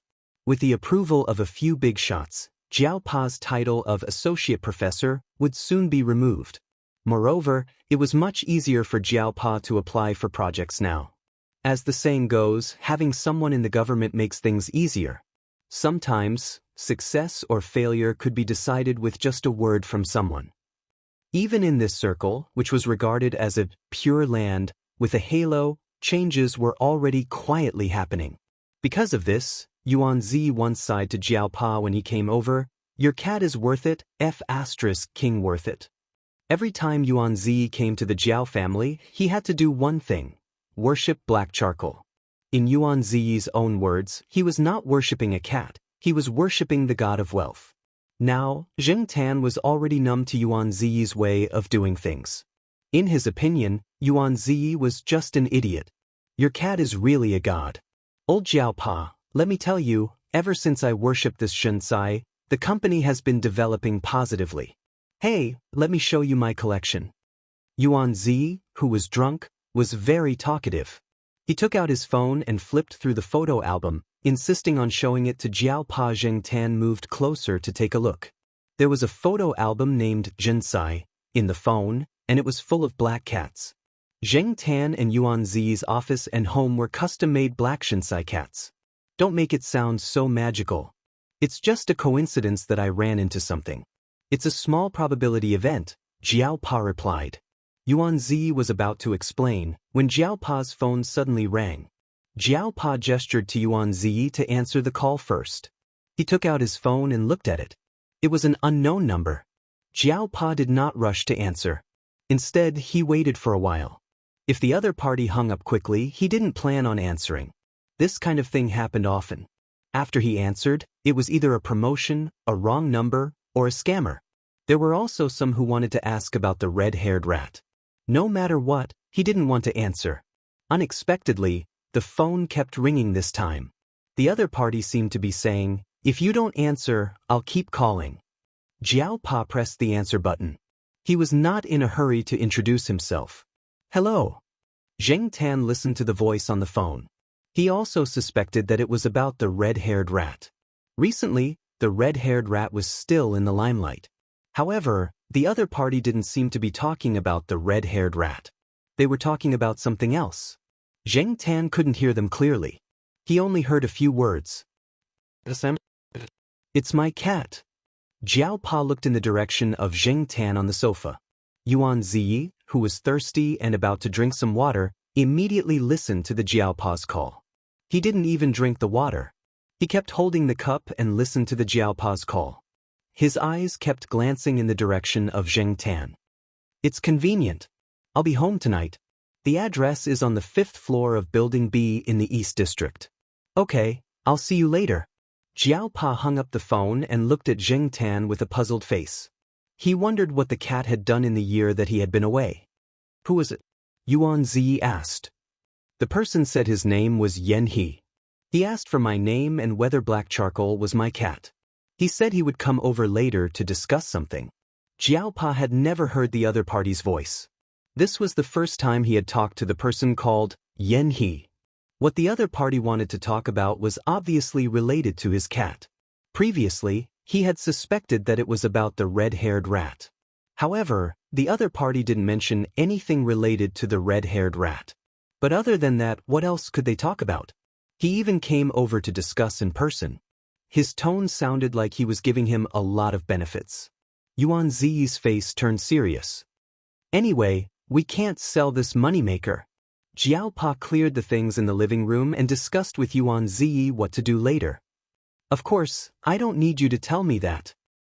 The name Yanhe sounds a little familiar. Yuan Zi didn't plan to leave right away. He decided to stay a little longer to see what the visitor was up to. At the same time, he wanted to support his brother.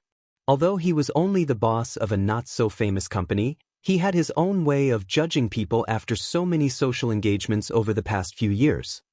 Don't worry, I'll help you sound him out later. If there's anything, we'll take care of it together. Zheng Tan was even more confused. He carefully thought back to what he had done in the past few months. It seemed like he hadn't done anything that would offend the heavens and the gods. There shouldn't be anyone who would come and complain or blame him. However, the name Yanhe did seem to have heard it somewhere before. He really couldn't remember where at the moment. About half an hour later, Yanhe arrived at the Jiao family. Only then did Zheng Tan know who this person was. No wonder the name sounded familiar. Wasn't this Yanhe the son of the old lady who lived by the lake? However, he had often heard the old lady mention Xiao He and other people say President Yan, so he didn't match the name Yanhe. As for Yuan Zi, this guy's reaction was even more intense. Originally, he was sitting on the sofa with an "I'm not easy to talk to" look on his face. After seeing Yanhe, he immediately jumped up from the sofa with a smile on his face. President Yan, it's you. Zheng Tan. So, Yuan Zi, this amusing idiot, changed sides at the first second they met? Yuan Zi and Yuan Zi had met at a banquet and chatted for a while. At that time, one of Yanhe's subsidiary company's goods needed to be inspected again. There were some problems with the company's quality inspection department, and there were also some problems with the test reagents and drugs that they had purchased. Therefore, Yanhe wanted to find other companies to help with the inspection. Yuan Zi deliberately found an opportunity to promote his company. Both parties exchanged business cards. After that, Yanhe didn't contact Yuan Zi again. Obviously, he didn't think highly of Yuan Zi's company. And now, Yuan Zi didn't expect to meet this potential big client that he had missed by the skin of his teeth. He thought that he wouldn't come into contact with him for a long time. However, looking at Yanhe's reaction, Zheng Tan guessed that he probably didn't remember who Yuan Zi was at all. Yuan Zi introduced himself. Yanhe didn't know if Yanhe really remembered him or if he was just pretending. He smiled and said a few words, then went straight to the topic. It turned out that the old lady had agreed to go to the south with the old man who came looking for her. It would probably be very difficult for her to come back in the future. Yanhe also didn't want the old lady to live here. It was too far away. Even if the old lady returned to Chuhua City, he wouldn't be able to take care of her. Yanhe had another property in Chuhua City. When the old lady came back, she would directly live there. There was no one living in the house here, so it would be a waste to keep it. He planned to sell it. However, the old lady was the kind of person who would develop feelings for the house after living in it for a long time. She had a lot of requirements for the buyer. She didn't think much of it until a few days ago when the old lady was reading the newspaper and saw Zheng Tan in the photo. At that time, we didn't know that the cat in the newspaper was yours, but the old lady saw it at a glance. The old lady said that this was fate. She asked me to come over and ask if your family had any intention of buying a house. Yanhe briefly explained the matter. Jiao Pa and Yuan Zi were both smart people. Yanhe's words were half true and half false.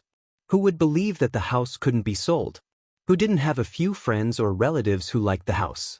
However, Yanhe could definitely come over because of the old lady. Otherwise, this old soul would never deign to come over in the midst of his busy schedule. Indeed, Yanhe originally planned to sell the house to a relative of his friend. The other party was also a good person. The old lady was still thinking about it. When she was about to agree, she saw the news in the newspaper and recognized the cat. She asked someone to inquire about it. When she saw that the Jiao family with 4 people and a cat living in such a small house, She thought that they would have to buy a big house sooner or later, right? The old lady felt that she could be where she was today because of Zheng Tan. She didn't lack money. What mattered was fate. It didn't matter if you were a human or a cat. When people reached this age, some of the things that they cared about were difficult to understand. Even if Yan He, the filial son, didn't understand the old lady's actions, he would still nod in agreement. It was just a house. Compared to the old lady, it was nothing. He could afford to lose it. Yan He didn't sit for long. After he explained the matter, he asked the Jiaopa to think about it and give him a reply as soon as possible. After all, the old lady would be going to the south soon. He just had to wait for the result. After Yan He left, Yuan Zi shouted exaggeratedly, "Old Jiao, do coincidences like this happen often in your family?" Yuan Zi didn't believe that Yan He didn't see the rising trend of the real estate market. At this time, he still wanted to sell the house at a low price. This was like a pie falling from the sky. Why didn't such good things happen to him? The Jiaopa didn't say anything. He was deep in thought. "Old Jiao, just agree. If you miss this opportunity, you won't get another one," Yuan Zi urged. Chapter 254. After the Jiaopa made his decision, he brought Zheng Tan to the lakeside villa after dinner the next day. The old lady had been waiting at home for a long time. When she saw Zheng Tan, her eyes narrowed with a smile, making the Jiaopa's eyelids twitch. What exactly happened to make the old lady so affectionate to her cat son?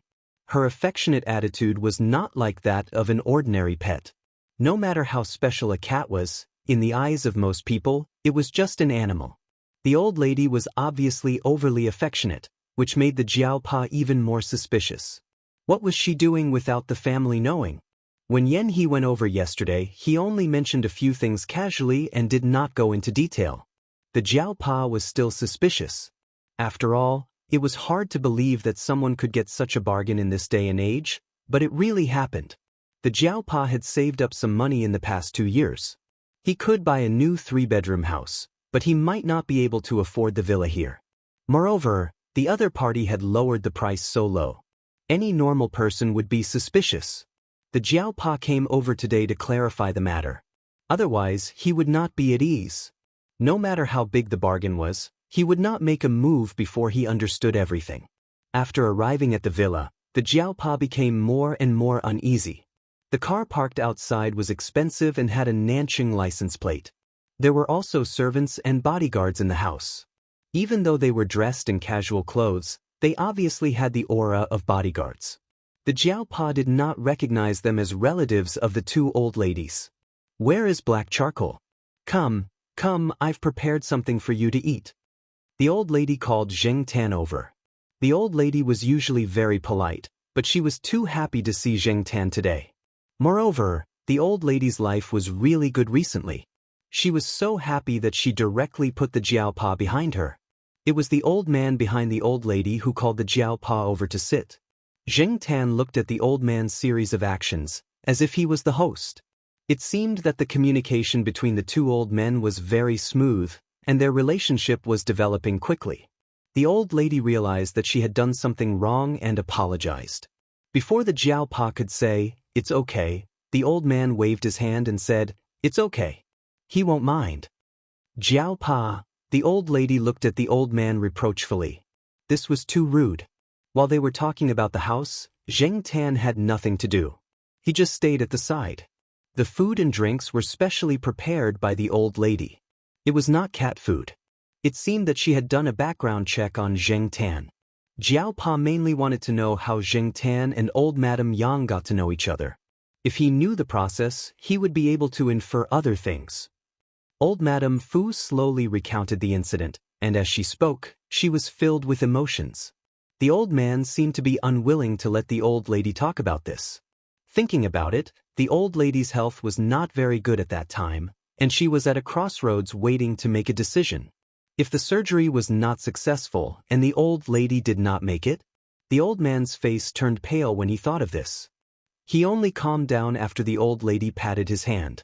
After explaining the incident, the old man did not let the old lady talk about the details. He directly talked about the house. The old man took over the topic and directly talked to the Jiaopa. The Jiao Pa did have the intention to buy a house in the past.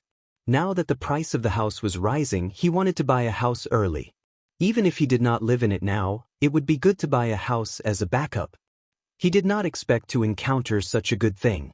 After learning the whole story, although he did not understand the old lady's decision, he did not have any other doubts about the house. He told the old man. The old lady sat quietly by the side and listened to the conversation with a smile on her face. She glanced at Xianxia and recalled the first time she saw the black cat. That day, she was very conflicted. She did not make a decision about the surgery. The black cat reminded her of some memories hidden deep in her heart. Moreover, when the black cat raised its paw and touched her palm, the old lady's heart suddenly trembled. It was an inexplicable feeling. She felt as if she had received a blessing from the black cat. At that time, she thought that maybe she could make it through. In the eyes of others, this was just the old lady's psychological effect. However, in many cases, the psychological changes of a patient's condition could not be ignored. Whether or not the old lady was affected by Xianxia's slap, the old lady felt that she could make the right choice. She could make it through, and now she met the person she had missed. Her life had become better, and it was all thanks to this black cat. This cat was very kind. The old lady had indeed lowered the price of the house. Moreover, the various decorations of the house were very suitable for family life. When the house was originally renovated, the materials used were excellent. There was also a piano, tables, chairs, benches, beds, wardrobes, and other high-end items. The furniture that was left behind were all in good condition. Overall, the Jiao family had indeed gained a great deal. It was as if a pie had fallen from the sky. While they were talking about the house, the old man was also testing the Jiao Pa. He wanted to know what kind of person this buyer was. However, when the topic was about the Jiao Pa's mentor, Yuan Zi's father, Old Master Yuan, the old man sighed. He was also friends with the late Old Master Yuan. When Old Master Yuan passed away, the old man was busy with business and did not know about it. He only heard about it later. However, at that time, Old Master Yuan had already been buried in his hometown. After that, Yuan Zi's career was mainly in the central region. Other than business trips, he rarely went to the south. The old man did not meet Yuan Zi and did not keep in touch with him. Now that he mentioned it to the Jiao Pa, he realized that they were actually not completely unrelated. Because of this, the old man was much kinder to the Jiao Pa. The smile on his face was much more sincere. The conversation with the Jiao Pa became more and more agreeable, especially the recent incident with the red-haired rat. When it ended, the old man's displeasure completely disappeared. "Since I've decided to sell it to you, it's up to you whether you want to live in it or rent it," the old lady said. The old man did not interrupt, but the smile on his face disappeared. "Don't worry. If we live in it, we will definitely take good care of it. Even if we want to rent it, we will choose someone who cares about the house," the Jiao Pa said seriously. What he said was true. Jiao family members cared about the house very much. Although the house in the courtyard was small, it was orderly and not messy. It had the warmth of a small home, and they were used to living there. If the villa was rented out, the Jiao Pa was not willing to let someone with a messy private life ruin his house. After the Jiao Pa said that, Xianxia noticed that the old man's smile had returned to his face. It was obvious that the old man was very satisfied with the Jiao Pa's words. He sneered in his heart. "This old man is so nosy. If I didn't know better, I would think that this old man loves this piece of land deeply." The old man gave the Jiao Pa a business card and told him that he and Yuan Zi could go to Nanqing to have fun. This was the old man's personal business card. It was not for business purposes. "When I go to Nanqing, I will definitely visit Uncle Han." Xianxia looked at the card. The old man's surname was Han, and his name was Han Fei. Xianxia thought that he sounded like a bandit. Old man Han was in a hurry to leave Chuhua City and return to Nanqing. Once the decision was made, he immediately got it done. Jiao Pa did not need to worry about anything. After the matter was settled, Jiao Ma and Jiao Pa came to the villa to take a look. For the time being, they did not tell the two children. It was better not to make this matter public. After all, the Jiao Pa had been in the limelight this summer.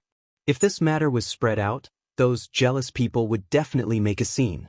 Although they did not say it, the Jiao Pa indirectly asked the two children about this. Although Jiao Yuan liked a big house, he still preferred to live in the courtyard. After all, the other children were in the courtyard. It was more convenient. Little Pomelo thought that as long as everyone was together, it did not matter where they lived. Zheng Tan was more inclined to live in the courtyard. It was more convenient to walk around. Moreover, although the campus area was not absolutely safe, it was much better than outside. Since they all wanted to stay in the courtyard, then the villa could be rented out. However, the tenants had to be strictly checked. The new semester was about to start. At this time, there were many people renting houses. The Jiaopa was not in a hurry to rent it out. The most important thing was to look at the people. In the last 2 days of August, the school was already very lively. People carrying bags of various sizes could be seen everywhere. There were also some parents who were sending their children to college for the first time. Zheng Tan squatted on a high tree and looked down at the people coming and going below. He also looked at the new cute girls. Every year, from June to September, it was the time when the new and the old were replaced. From the end of April to the beginning of June, the school broadcast all kinds of sentimental sentiments about the brothers who slept on the bunk above me. However, during the last few days, the school could not wait to stamp the word "scram" on the departure procedures. Leave as soon as possible to make room for the new students. In September, the atmosphere was completely different. The school broadcast was full of youthful, positive, and hot-blooded feelings. It gave the new students the impression that the senior is very beautiful and the senior is very hardworking. There was a large flower bed next to the sycamore tree that Zheng Tan was staying in. There were many people sitting at the edge of the flower bed. The large pine tree in the middle of the flower bed provided a large amount of shade. There was a new student who was carrying a mop over. When he saw that there was no more space at the edge of the flower bed, he went to a shady area and sat on his mop. He crossed his legs and shook his feet. He took out a palm-sized MP4 and opened an electronic document to read. "Bro, what are you doing?" someone beside him asked. "Reading a novel."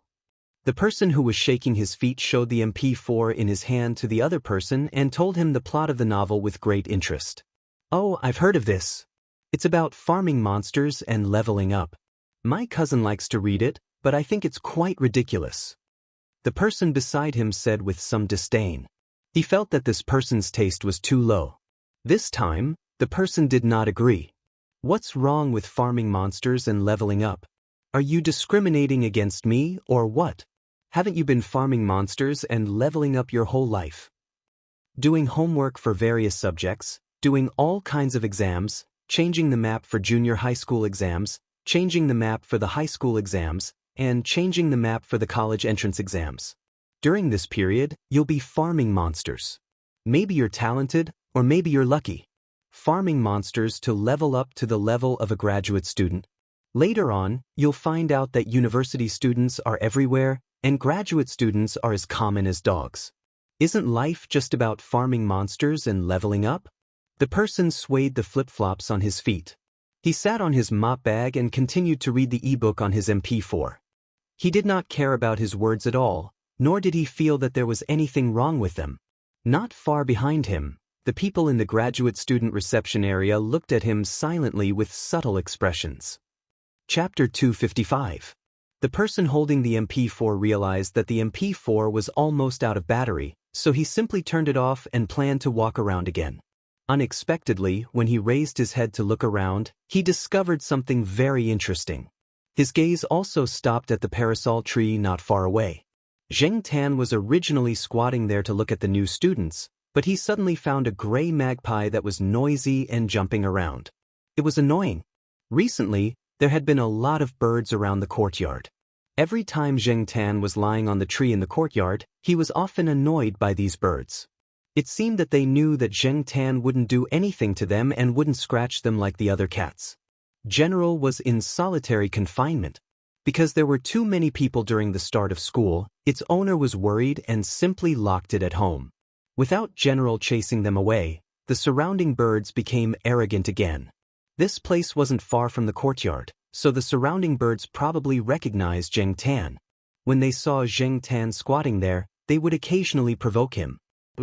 They flew past Zheng Tan, chirping as they flew. If it happened once, it would be fine, but it happened a few times in a row. No matter how good a person's temper was, they would be annoyed to death. The surroundings were very noisy, and the people resting by the flower beds didn't pay attention to the birds not far away. If he wasn't bored and looked around, he wouldn't have seen the situation over there. After enduring for a while, Zheng Tan saw an opportunity. When the bird flew past him, he slapped it. Although he didn't hit it, his claws still hooked the feathers on the edge of the bird's wing. The bird was probably frightened, and after flying to another tree, it didn't fly over again. Without the bird causing trouble, Zheng Tan yawned and continued to look at the people coming and going. Just now, there was a fair girl in a short skirt who was interrupted by the bird. Now that the girl was long gone, he could only continue to look for better quality girls. Noticing that someone was looking at him, Zheng Tan looked over and saw the funny guy who had been silently blacklisted by a few people at the reception desk. However, Zheng Tan didn't care. What was there to look at a man like him? He continued to look for cute girls. As he was looking, Zheng Tan heard a burst of discussion. Following the sound, he saw a limousine slowly driving over from the school gate. This was the reason why people were talking about it. Most of the people around were carrying large and small bags, dragging trailers, and carrying bags. Occasionally, they would drive a few private cars for children, which would make many people envious, not to mention such a dazzling limousine that suddenly appeared. Of course, other than being envious, there were also many people who were jealous. It was rare for them to see such a luxurious car. They did not expect to see it here. Sigh. In this day and age, children are spoiled to this extent. Not only do they drive their children, but they even drive such a long luxury car. What do you know? This is called flaunting your wealth. I heard that many rich people can attend any kind of school as long as they are willing to spend money. This was obviously saying that the child of this family relied on money to enter the school through the back door, and not through the proper college entrance examination. He's rich, but is it necessary to send a child to school? It's as if he's afraid that people don't know how rich his family is. The people on the other side of the flower bed were also discussing and mocking when they heard a phone ring. At the same time, the person who had been sitting on the mop stood up and dragged the mop towards the limousine that had already stopped at the side.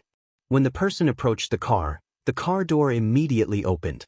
Someone got out of the car and took the trailers from the person's hands. Then, everyone saw the person get into the limousine. Until the limousine drove away, the people here were still a little embarrassed. It turned out that the person in question had heard all the mocking words they had said just now. Zheng Tan, on the other hand, did not think much of it. Even though the students in the school were no different from the rest, there were plenty of people who hid things well. For example, Zhao Lu was one of them. Who would have guessed that Zhao Lu was the daughter of the chairman of the Changwei group? It was just that some people were more low-key. Many of his roommates even did not know that their roommates who usually chatted, played mahjong, drank beer, and ate at food stalls were actually rich second-generation heirs or officials. Perhaps they would only find out a few years after graduation at a class reunion or after listening to everyone's gossip. It turned out that the legendary second-generation heirs were so close to them. Looking at the car that had already disappeared on the main road, Zheng Tan did not take it to heart and continued to look for girls. There were many new students in the school these few days. Parents and students were busy everywhere in the school. Zheng Tan could not stay idle after observing the school for a few days. There were too many people and it was not convenient for him to walk around the school. After thinking about it, Zheng Tan decided to walk around the villa by the lake and climb into the house to take a nap. The house was not rented out yet. Although some people had contacted the Jiaopa to rent it, after meeting the tenants, the Jiaopa and Jiaoma rejected them. They did not think highly of the tenant's character, so the house was still empty. When Zheng Tan was free, he would climb into the house and find a room to sleep. When the old lady moved away, other than a few paintings, many other things were left here. Therefore, the house did not look much different from when the old lady lived here. It did not look empty either. It was just that no one lived here, and it did not look lively. Zheng Tan was already familiar with the structure of the house. Even if the doors and windows were closed to others, Zheng Tan knew that there were at least 2 places where he could squeeze in. The gap between the 2 places was difficult for people to squeeze in, but for the current Zheng Tan, it was just enough for him to squeeze in. The Jiaopa had purposely left the gap so that Zheng Tan could have a place to rest when he came out for a stroll. For example, today was an example. The sun was glaring, but not long after, it started to rain. The people walking outside did not expect it to be like this, but they were already used to the sun and rain, so they only complained a little. Zheng Tan walked over and saw that it was raining. He went into the house and ran to the sofa by the window on the 2nd floor to take a nap. From the looks of it, the rain would not last long. When he woke up, he saw that it was sunny again. When Zheng Tan woke up, he looked at the clock on the wall. It was 4 o'clock in the afternoon. He would be back in half an hour. Zheng Tan climbed over the window to the balcony on the 2nd floor. He squatted on a round pillar by the railing. There was no sunlight here at the moment, so Zheng Tan stood on the pillar to enjoy the breeze and look at the lake not far away. Not far from the house Zheng Tan was in, a person who looked like a student walked out of a house. It was the person who wore beach pants and slippers but rode in a limousine 2 days ago. Zheng Tan saw 2 days ago. Behind that person, 2 middle-aged men came out. One of them was a real estate agent, and he was talking to the other middle-aged man. It's okay. If you don't like this one, there are a few more options. There are 2 better ones behind. Let me show you. The real estate agent led them forward. Bai Jin, what do you think of these houses? The other middle-aged man turned around and asked while flipping through the information printed on the property in his hand. Unexpectedly, when he turned his head, he realized that the person behind him was not following him. Instead, he was walking in the opposite direction. Bai Jin, where are you going? The middle-aged man did not continue to follow the real estate agent. He quickly turned around and followed him. Feng Baijin followed his father's assistant to look at houses today. The surrounding environment was good. His mother took a fancy to it and asked him to rent a house around here. She also sent an assistant to help look at the houses. However, after looking at a few houses, they did not settle on anything. Either they were not satisfied with the houses, or they put them aside first. They would make a choice after looking at the next few houses. When Feng Baijin walked out, he looked around and saw a black cat squatting by the railing on the 2nd floor of a house not far away. He walked over curiously and saw the rental information at the door. This house is also for rent? The middle-aged man asked the real estate agent. Oh, this house. The landlord of this house has a lot of requirements. The real estate agent explained briefly. In fact, he felt that the landlord had so many requirements that it would be difficult to rent it out. Therefore, when he was recommending houses, he did not consider this house at the top of the list. Moreover, the landlord had not set the price yet. Therefore, when he was recommending houses, this house had always been at the bottom of the list. Where is that black cat? Feng Baijin asked the real estate agent, pointing at the cat that was looking down at them from the 2nd floor. Oh, this is the landlord's cat, the real estate agent said. When he came to look at the house before, the landlord named Jiao had told him that this was the landlord's cat. Even if the cat climbed the walls, jumped through the windows, and scratched the door, he could ignore it. At that time, he felt that this family was quite interesting. They were too indulgent with the cat. He even talked about it when he was eating with his colleagues, so he remembered it clearly. The landlord is a teacher from Tsinghua University. Although the real estate agent was not optimistic about this house, he was very enthusiastic in recommending it. The middle-aged man saw that Feng Baijin was curious about this house, so he wanted to see it.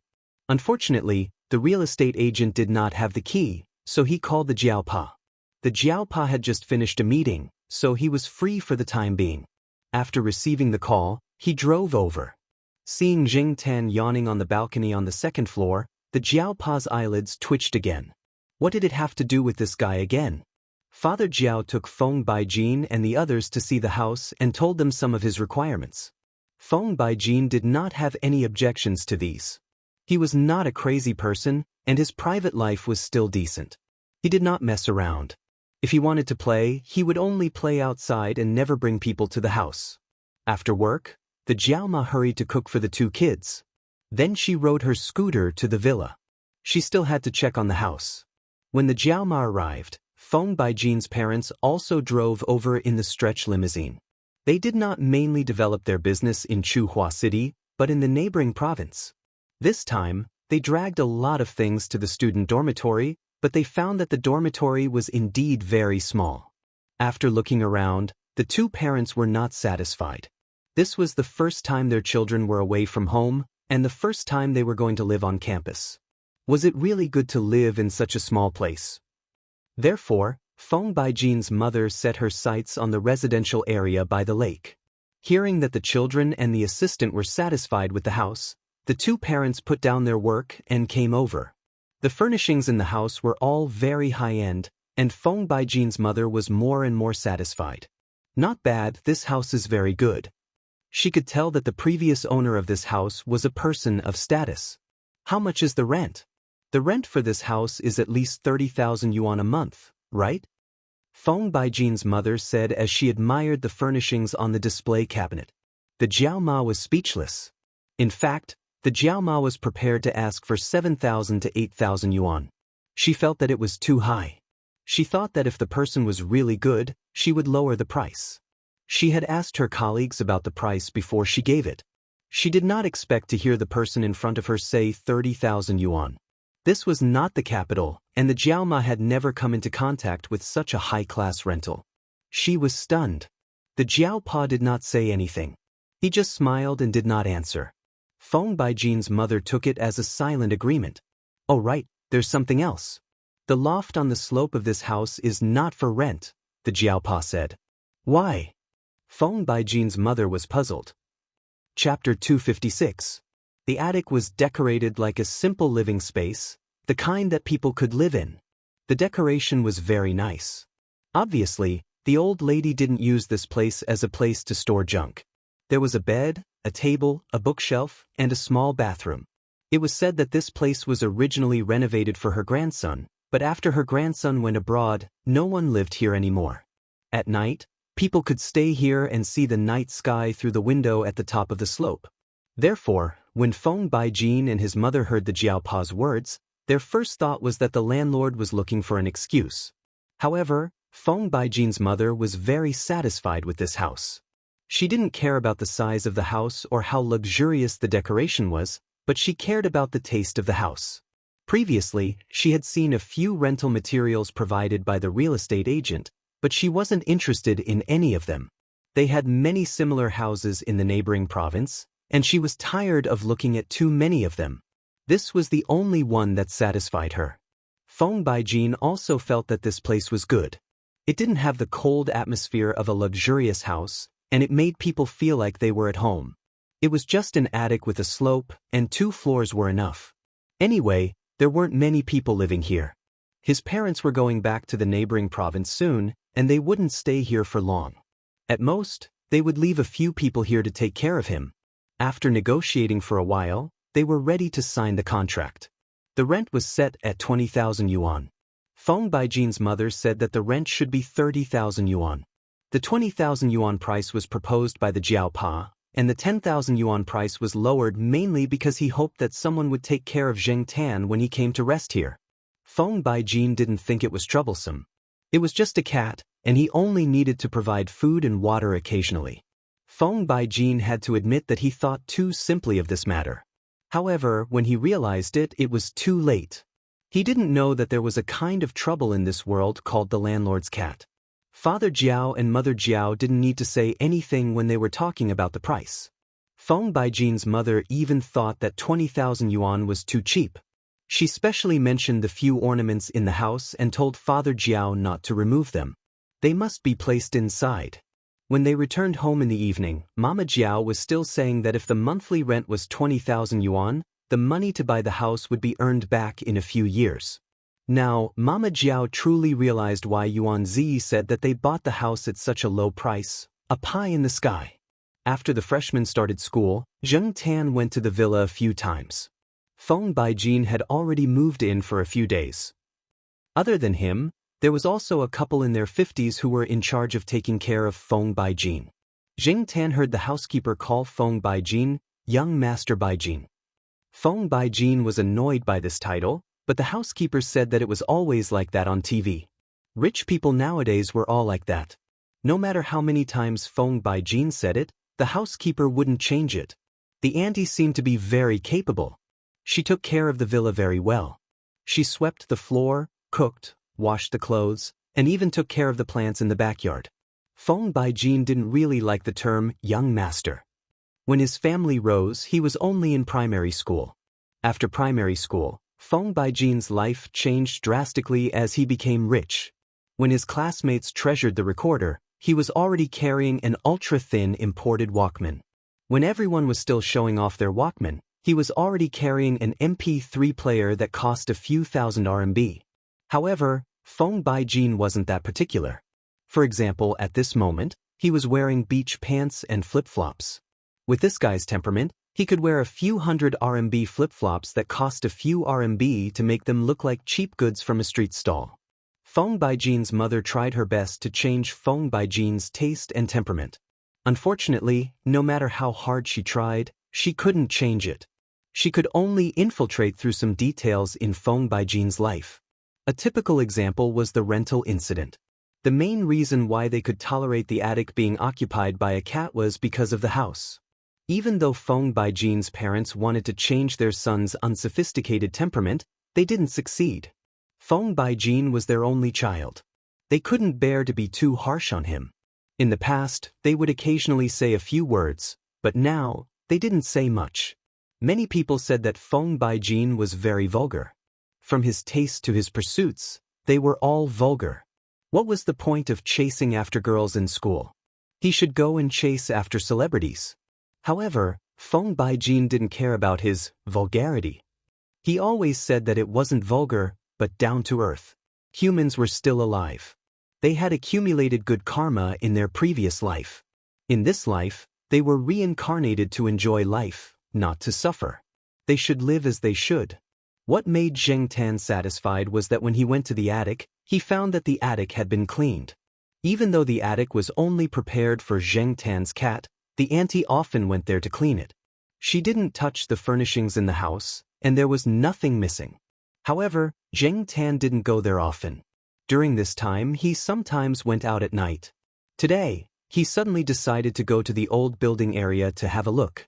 Now, Zheng Tan sometimes walked to the lakeside villa, and sometimes went to the old street to see the old man playing the eru on the overpass.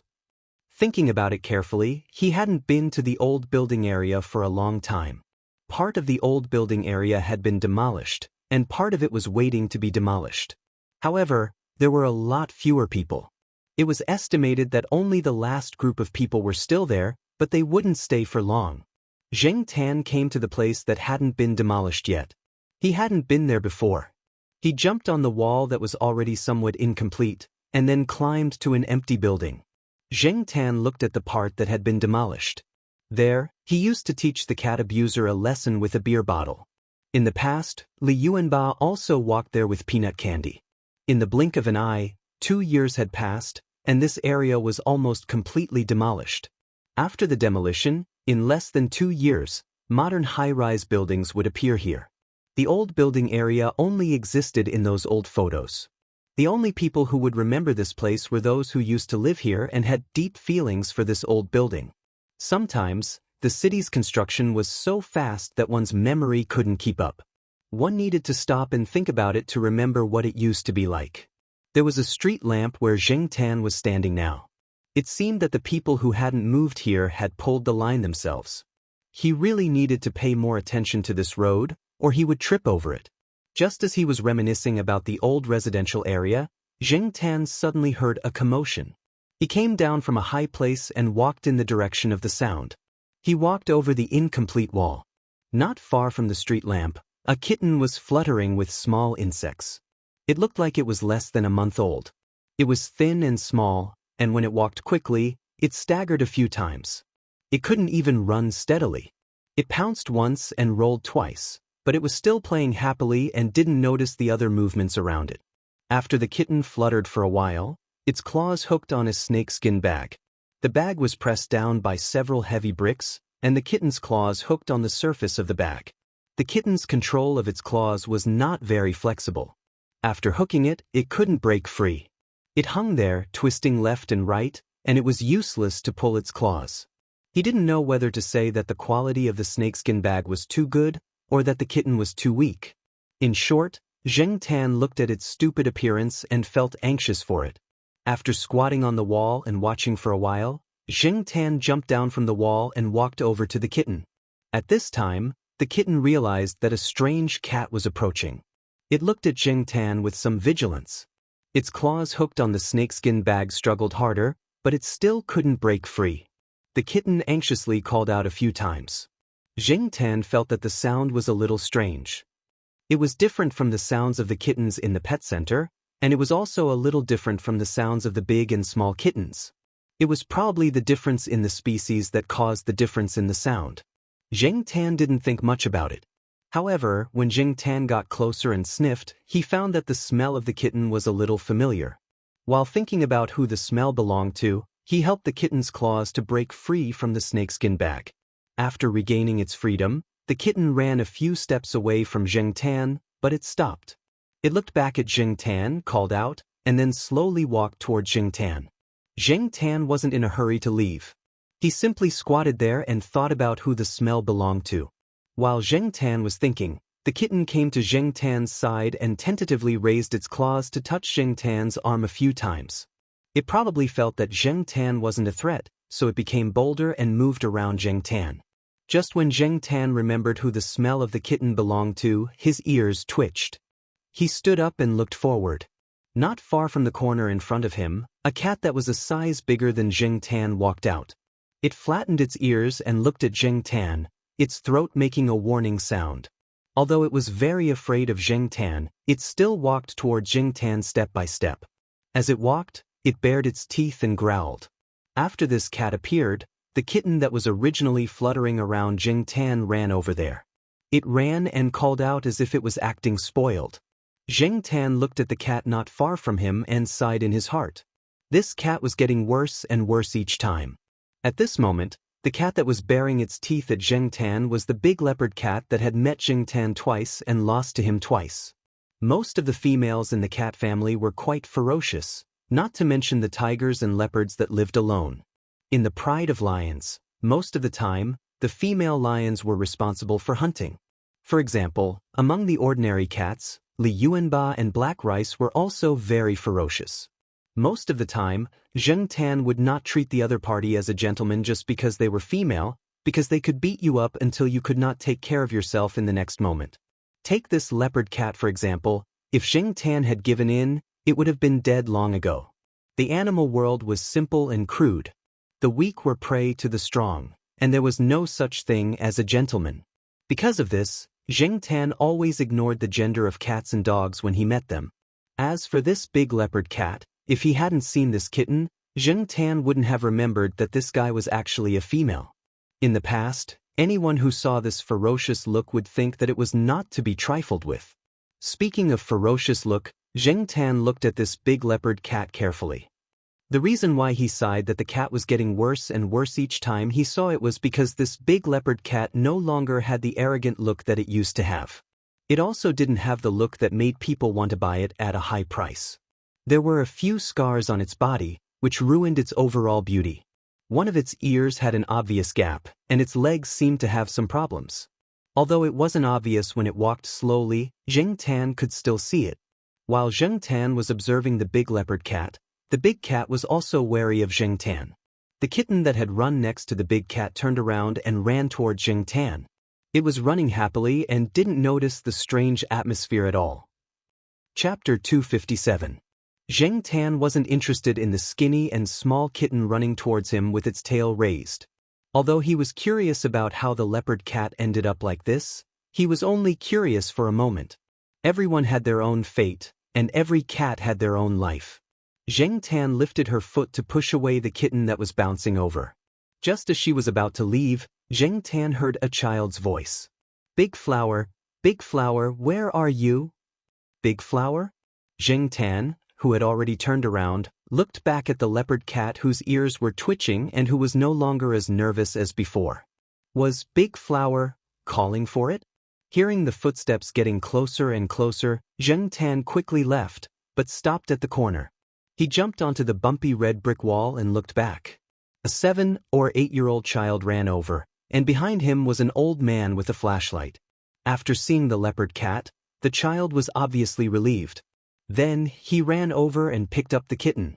He stroked the leopard cat's head and said, "Big Flower, it's too late. Don't run around. Go back." Big Flower seemed to be its new name. The name sounded quite ordinary. Zheng Tan watched the two people and two cats leave. He thought for a moment and followed them to take a look. That family belonged to the last batch of households to move out. Their original family conditions weren't very good. How could such a family raise a leopard cat? The leopard cat looked a lot thinner than before. Even the kitten was thin and weak. Zhang Zian guessed that they didn't have much milk to feed the kitten. This family was not like Air Mao. Zheng Tan didn't stay for long and went back. In the next 2 days, Zheng Tan would walk around the old building area at night and see how the leopard cat was living now. Although it was not as luxurious as before, at least there was a guarantee of life now. Moreover, the two children in that family were very good to the big leopard cat. The father of the two children drove back with 2 small braised chicken legs for them after delivering the goods. They also saved some meat for the big leopard cat. Although food with too strong a taste was not very good for pet cats and dogs, sometimes it was good to have food. There was no need to pay attention to that at all. This family was the same. They gave the cat what the people ate. It was estimated that the big leopard cat had not fully adapted to it. It had lost so much weight, and even the kittens were not growing well. Once, when Zheng Tan went over, she saw the two children hugging the big leopard cat to sleep. The big leopard cat also leaned against them very docilely, occasionally licking and helping to comb the children's messy hair. It looked just like an ordinary house cat. Zheng Tan learned the reason why the leopard cat ended up like this from Air Mao. That day, when Zheng Tan was going downstairs for a walk, he happened to see Air Mao cleaning the house. He had just finished bathing Black Rice. There were wet cat and human footprints on the floor. After mopping the floor, Air Mao sat on the sofa to rest. While he despised Zheng Tan for being idle all day, he mentioned the leopard cat to Zheng Tan. It turned out that the second owner of the leopard cat had some trouble at home. There was a big mistake in the business field. Last month, he was so busy with debt that no one in the family paid attention to the leopard cat. Later, a relative of the family saw it and had the idea of cat fighting. He took the leopard cat to cat gambling with other people. That was their new hobby. He thought that the leopard cat was very strong, but he didn't expect it to be defeated by a wild cat after winning a few rounds. Its ear was bitten off, and there were many injuries on its body from the few bites. It was also beaten up because it lost a few rounds. After that, it was probably sold to a cat meat restaurant, Air Mao said with strong contempt and disgust for those people. Zheng Tan thought that the leopard cat was still alive. Although it wasn't doing well, it was still better than being eaten. In fact, Zheng Tan felt that if the leopard cat had maintained the state it was in when he first saw it, even if it was taken to cat fighting, it might not lose. The key was that it had been trained when it was the second owner. Cats were not easy to train, and their wild nature was deeply ingrained in them. Therefore, the so-called training of a cat trainer to temper its nature in a short period of time would probably involve some extreme methods. When Zheng Tan saw the leopard cat for the second time, it was indeed a lot softer. If it fought in that state, even with its advantage in size, it might not be able to win against the cats that survived the wild every time. One day, after dinner, Zheng Tan walked to the old residential area again. Thinking of what Air Mao said, Zheng Tan sympathized with the leopard cat. As a pet, it was indeed very lucky to have a good owner. In comparison, Zheng Tan felt that it was better to stay in the Jiao family. As he was thinking, Zheng Tan raised his head and looked in front of him. The leopard cat was squatting there. When it saw Zheng Tan, it immediately stood up. It didn't look vigilant like last time, but turned around and ran away. Zheng Tan was speechless. Did he look that scary? That leopard cat was getting more and more timid. Zheng Tan complained in his heart. Zheng Tan was about to head over to the house to take a look, but before she could take a few steps, she noticed that the leopard cat had returned. What was different from before was that it was holding the kitten in its mouth. Zheng Tan was puzzled. Why was it holding the kitten in its mouth? The leopard cat approached Zheng Tan. At first, the leopard cat's footsteps were hesitant. It moved slowly step by step, but when it realized that Xianxia didn't show any intention of attacking or harming it, it quickened its pace. The kitten in its mouth was confused and innocent. It didn't know what its mother wanted to do. Looking at the cat that was getting closer and closer, Xianxia had a bad premonition. She wanted to turn around and run. Before Xianxia could move his feet and run, the leopard cat stopped half a meter away from Xianxia and put down the kitten in its mouth. After the kitten landed on the ground, it looked around. Probably because it smelled its mother's familiar scent, it became bolder and moved around the leopard cat. However, the leopard cat gently nudged its head in Xianxia's direction. Xianxia was speechless. It couldn't be what he was thinking, right? The kitten didn't realize its mother's intention. It couldn't resist and was pushed towards Xianxia. When the kitten saw Xianxia, it immediately ran over and played with Xianxia's palm. The kitten's teeth were long, but it didn't have much strength when it bit, so Xianxia didn't feel any pain.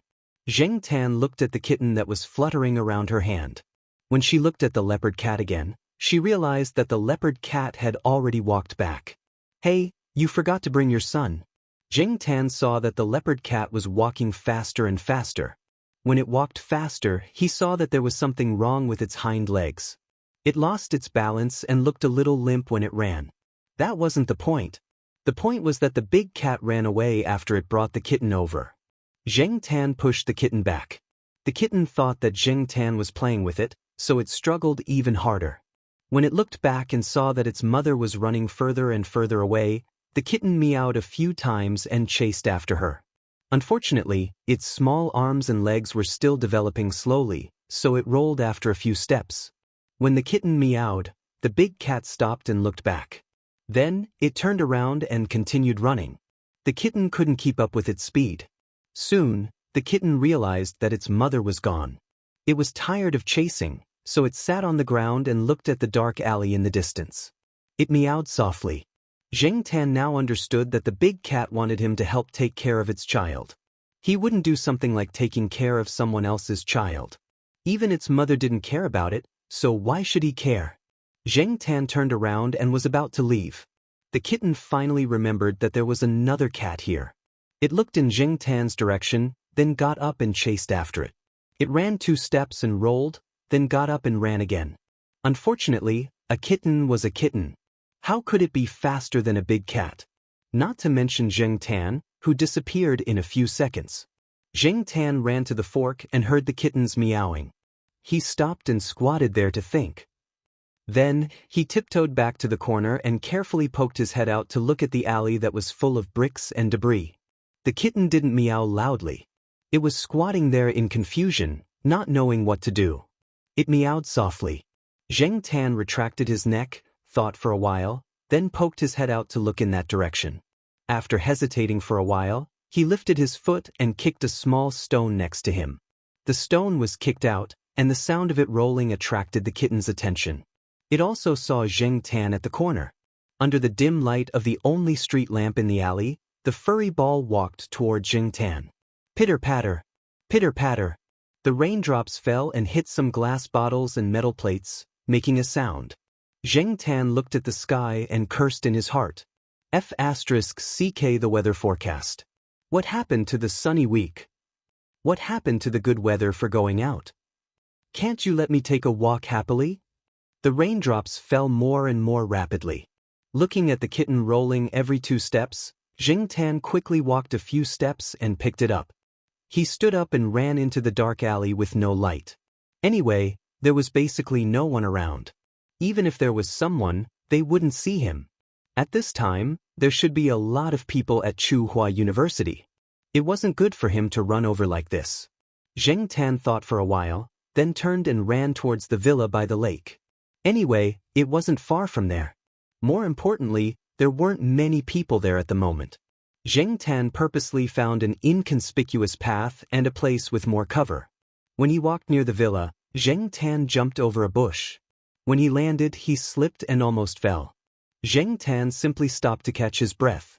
However, he found that not far in front of the door of a shop, under a big umbrella, a child was standing there looking at Xianxia. The child was holding a drink and blowing bubbles into the bottle for fun. When he suddenly saw this scene, he was so excited that he blew the drink out of the cup. The child didn't care about the drink and stared at Xianxia without blinking. Xianxia saw that it was just a little kid who noticed him, so he didn't care anymore. After looking at the route, he grabbed the kitten and ran into the forest 2 steps away, continuing to run towards the villa by the lake. After Xianxia ran away, the child's mother came out of the shop, picked up the child, opened the umbrella, and prepared to go home. "What are you looking at?" the child's mother asked. "A big cat carrying a kitten and running away with sauce." The child bent one arm and demonstrated. Chapter 258. When Xianxia brought the kitten to the villa, it was raining heavily. Xianxia was covered in rainwater. The kitten was carried by Xianxia, so it didn't get wet. It was in a better condition than Xianxia. Before renting out the house, Father Jiao installed a small ladder at the side. People couldn't use it to go up. The ladder couldn't bear the weight and could only bear the weight of a cat. The ladder was also very small, so it was just right for the cat to use. Feng Baijin didn't care at that time.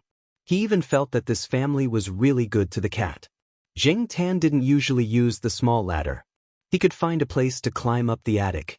It was convenient and free. He could go up however he wanted. Today, he was carrying a kitten, so it wasn't convenient for him to climb the wall.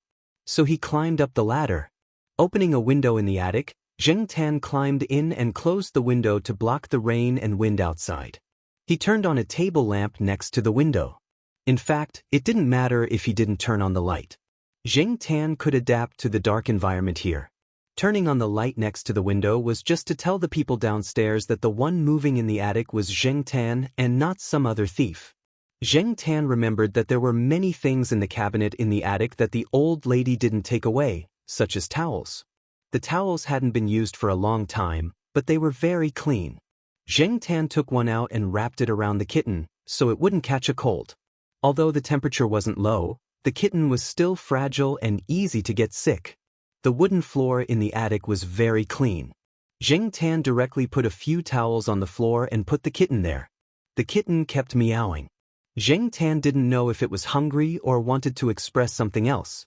He looked around. On the single bed in the attic, there was a small tiger plush toy. The old lady had bought it as a birthday gift for a friend's child.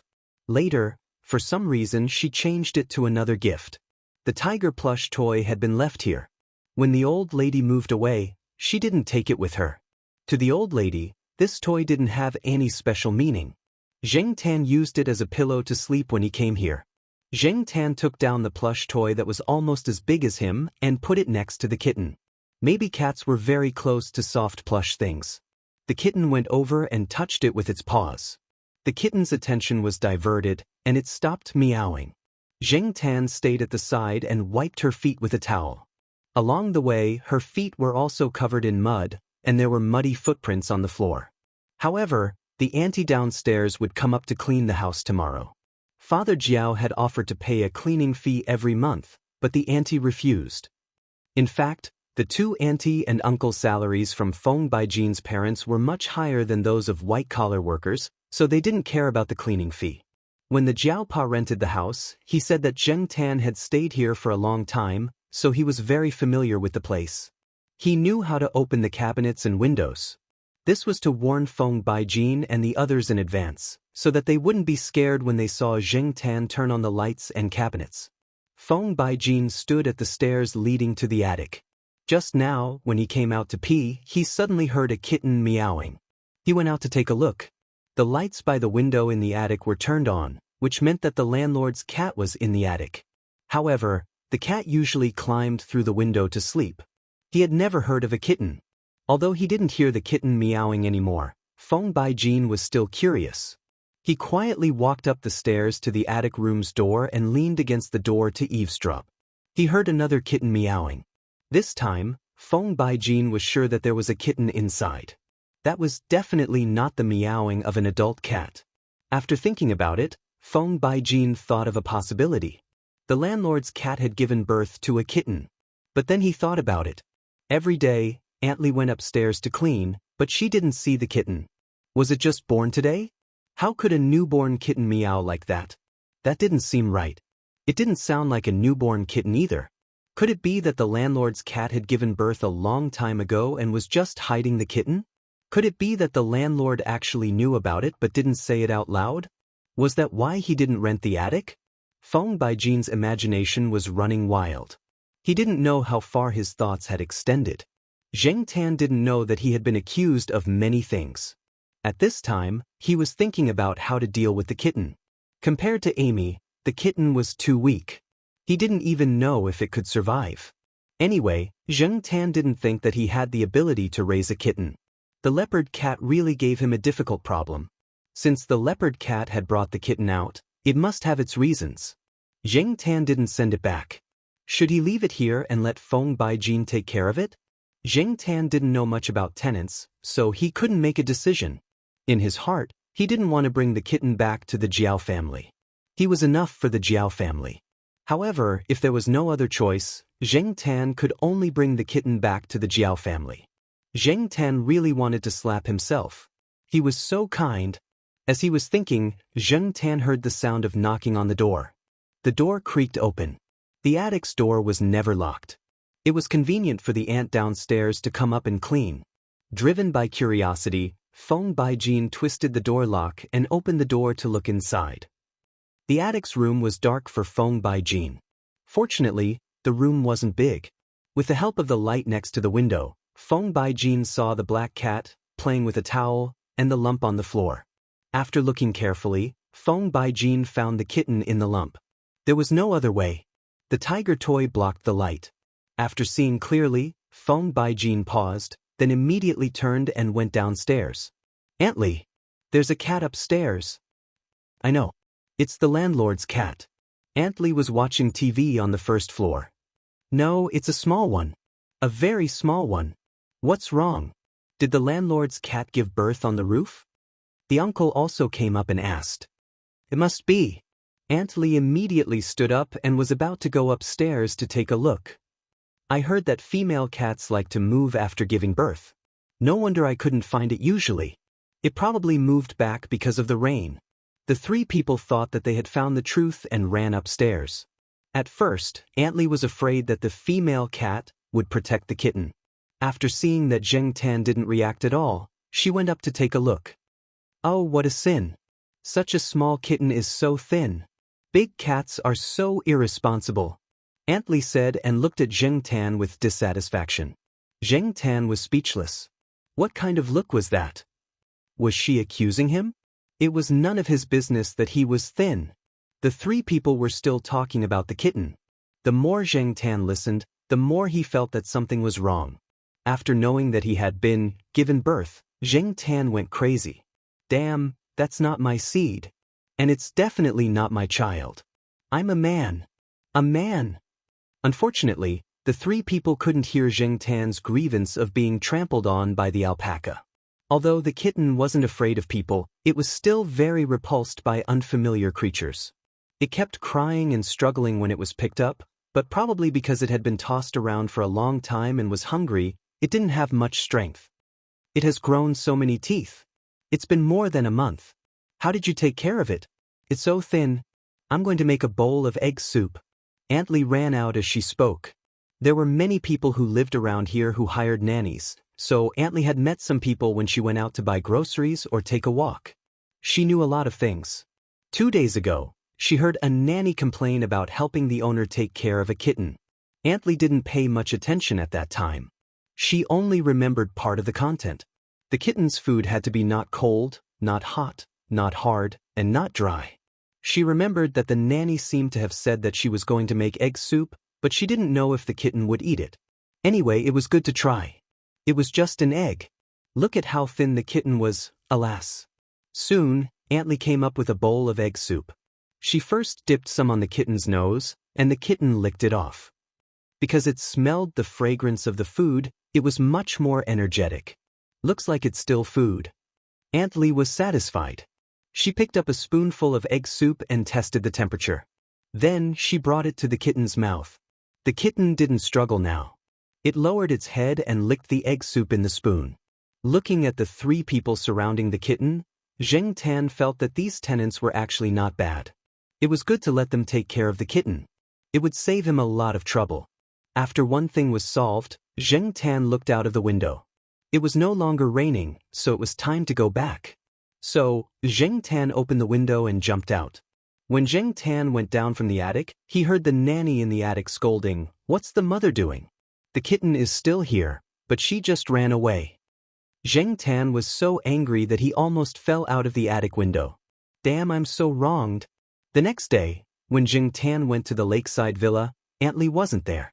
According to the uncle, it seemed that she was sending the kitten to the pet center and buying some suitable cat food. At the same time, in the old building area, the family with the leopard cat was preparing to move out. "Where's the kitten?" the child's father asked. "I don't know. Yesterday, I saw the big flower take the kitten out. At night, it came back alone. I went out to look for it, but I couldn't find it. Maybe someone took it away," the child's grandfather said. "That's good. The kitten will suffer if it follows us. Kittens are not as fragile as big cats. This kind of cat is intelligent. It knows that the kitten will suffer if it follows us, so it probably thought of a way to send it away," the child's grandfather sighed. He had bought the big cat from a mahjong buddy who owned a restaurant. His child had taken a fancy to the big cat and found out that the cat was pregnant with kittens after he bought it. Unfortunately, only one of the 3 kittens survived because of her poor health and poor living conditions. Although the kitten was thin and small, the old man believed that the kitten would definitely grow up to be very strong in the future. The child's father didn't believe in intelligence, but he didn't say much. Anyway, it was good for them not to take the kitten with them. Otherwise, the journey would be torturous. This time, he planned to take the compensation money to do business in the coastal area. It was indeed inconvenient to take the kitten with him. He thought of giving the kitten away. Yesterday, he told a friend here that he planned to give the kitten away when the 2 children weren't paying attention. He didn't expect that the female cat would take the kitten away by herself. Today, when the children at home asked, they said that the kitten had left with its father. The 2 children even cried. When the old van left the old building area, in the car, the big leopard cat stayed at the rear window, looking in the direction of the old building area. When it couldn't see it anymore, it went back to the seat with the child holding it. Tsinghua University. At noon, Feng Baijin stopped the Jiaopa when he was about to go home to take a nap. Feng Baijin wanted to call him yesterday, but it was already past 9. He felt that it was too late, so he didn't call. Since they bumped into each other today, it was a good time to talk. Feng Baijin followed him on the scooter that he just bought a few days ago. He thought for a moment and said to Jiaopa, "Mr. Jiao, did you know that your cat gave birth?" Chapter 259. The Jiaopa stopped the car and looked at Feng Baijin. The wind was too strong. "I didn't hear you clearly. Can you say that again?" Feng Baijin looked at the slightly swaying leaves of the tall sycamore trees on both sides of the road. He didn't understand what the Jiaopa meant. Last night, Feng Baijin and the other 2 thought that the landlord must have known that his cat had given birth. That was why he was so concerned about it. But now, it seemed that the landlord was still very surprised. After reversing the car and joining the Jiaopa, Feng Baijin said again, "Your cat gave birth." The Jiaopa was speechless. This was even more shocking to Father Jiao than the discovery of the red nest rat. However, after the initial shock, Father Jiao knew that there must have been a misunderstanding. His cat's son must have picked it up from somewhere. Or perhaps, it was really his child but the mother cat was not around. No matter what, the Jiaopa had to get to the bottom of this. He wasn't in a hurry to go back. The Jiaopa put away his surprised expression and said, "Kitten. The male cat in my house." Male cat. This time, it was Feng Baijin's turn to be surprised. He had suspected this before, but yesterday, Aunt Li said that only female cats would protect their kittens. Many male cats would kill kittens directly. Aunt Li had seen male cats kill kittens several times before. Feng Baijin voiced out his doubts. Adult male cats in the wild may kill other lactating kittens, but the pet cats now are more easygoing. Some of them even get along well with the kittens. They may even help take care of them, the Jiaopa said. "Are you going back to the villa now?" "I don't have classes in the afternoon. I'm going back now." "Okay. Wait for me for a while." I'll go to the yard and then I'll go with you, the Jiaopa said. Feng Baijin parked the car on the side and called the villa to inform them. Jiaopa drove back to the courtyard to get something. He didn't go home. After explaining to Jiao Wei that he would help take care of little Pomelo at noon, he went directly to the lakeside villa with Feng Baijin. At this time, Aunt Li had already brought the kitten back from the pet center. The results of the checkup were good. The kitten had suffered a lot in the past, and its nutrition couldn't keep up. It would be fine to take good care of it. After more than a month, it would be vaccinated. Aunt Li bought a lot of cat food from the pet center. She also bought some kitten products. When the Jiaopa and Feng Baijin arrived, Aunt Li was busy in the kitchen. The butler was reading the pamphlet given by the pet center. The kitten was no longer placed in the attic. Instead, it was placed in a guest room that had been cleared out. In the past, there had not been many people living there. Now that it had been tidied up, it was just right to put it there. It was close enough for people to take care of it. After returning from the pet center, the kitten had been meowing. After Aunt Li put the tiger toy next to it, the kitten's meowing gradually stopped, and it quickly fell asleep. The Jiaopa came to the newly made cat bed and looked at the small ball lying in it with the tiger toy. Based on the color of its fur, it was possible. The kitten's fur was dark gray. If one looked carefully, they could see some dark spots that were similar to black patterns. However, cats and dogs couldn't be judged based on the color of their fur. The Jiaopa took out the camera and took a few photos. Then he poked the kitten gently with his hand. The kitten was sleeping soundly. After being poked a few times by the Jiaopa, it just smacked its lips, moved its mouth, and changed its position to continue sleeping. The Jiaopa stood aside and listened to Feng Baijin's detailed description of what had happened last night. So, it seems that the black cat at Mr. Jiao's house picked it up? Aunt Li heard that the landlord's cat was actually a male cat. Now, her bad opinion of Zheng Tan had faded. She even thought that Zheng Tan was doing a good deed. Aunt Li thought that the kitten must have been abandoned. If it had been taken good care of, how could it be so thin? At the same time, Aunt Li was also happy. Since it was not born by the landlord's cat and was just an ownerless kitten, she could raise it herself. She was busy for a while last night and took the kitten to see a doctor this morning. She liked the kitten very much. When she first moved in, she was thinking about when to raise a pet to relieve boredom. She did not expect to meet this little guy. Feng Baijin saw that Aunt Li was happy and knew what she was thinking. However, he didn't say anything. He looked at the Jiaopa, who was deep in thought, and asked for his opinion. What Father Jiao meant was that if it was his son's cat, he would definitely bring it home and raise it himself. It wasn't a big deal to have another cat at home. Although the place was a little small, it was a cat. As long as it could solve the problem of food and accommodation, it could just follow its father for a walk. But if it wasn't, since Aunt Li wanted to raise it, it could stay here. But how could he test it? Feng Baijin watched the Jiaopa take out a pair of gloves from his pocket and put them on. Then, he took out a bag from his bag, took out a cotton swab from the bag, and put it into the kitten's slightly open mouth. The kitten was probably still dreaming and didn't open its eyes. It probably thought that the thing in its mouth was some kind of delicious food. It even hugged and bit it a few times. The Jiaopa took out the cotton swab and put it into a small plastic cylinder. He put the cylinder away and sealed it with a sealed bag. Looking at the Jiaopa's series of actions, Feng Baijin opened his mouth and felt that it was incredible. It looked like he was going to do a DNA test. Feng Baijin had only seen people do a DNA test in his life. He had never met anyone who did a DNA test for a pet before. What should he say? He could only say that the landlord valued the cat too much. There was a hilltop attic in front of him, and now he wanted to do a DNA test. Was it necessary?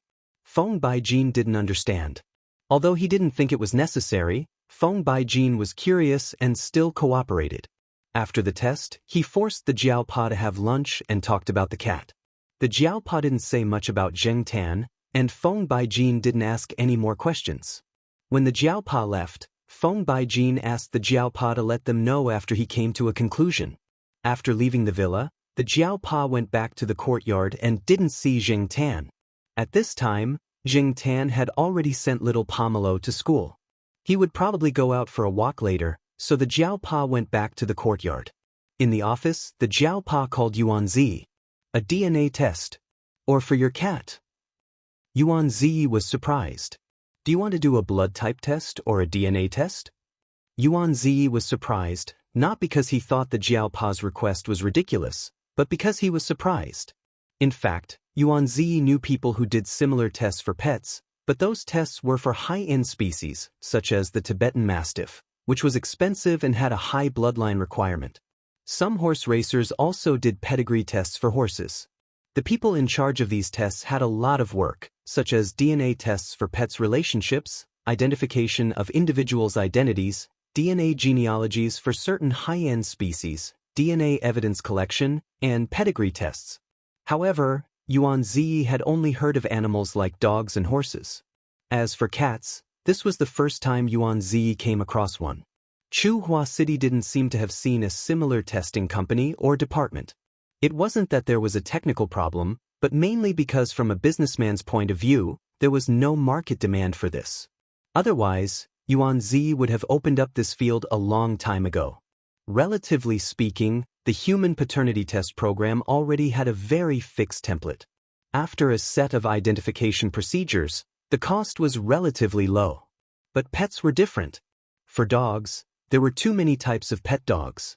To do it accurately, the experimental procedures for paternity tests of different types of dogs might be different.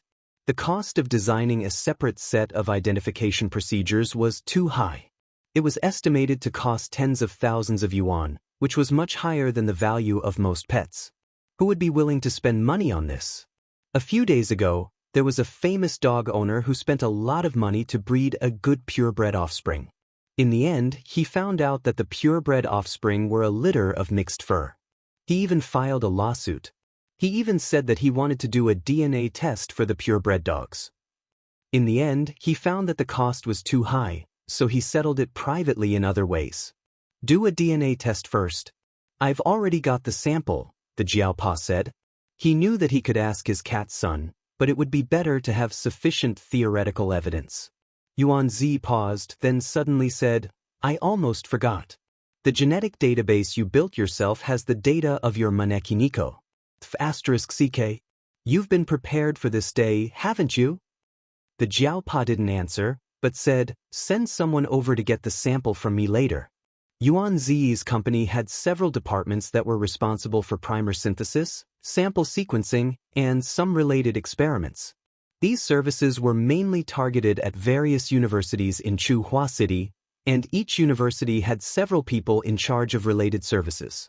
Okay, I'll call the person in charge of Chuhua University. Yuanzi moved the mouse on the computer to search for the person in charge of the sample delivery.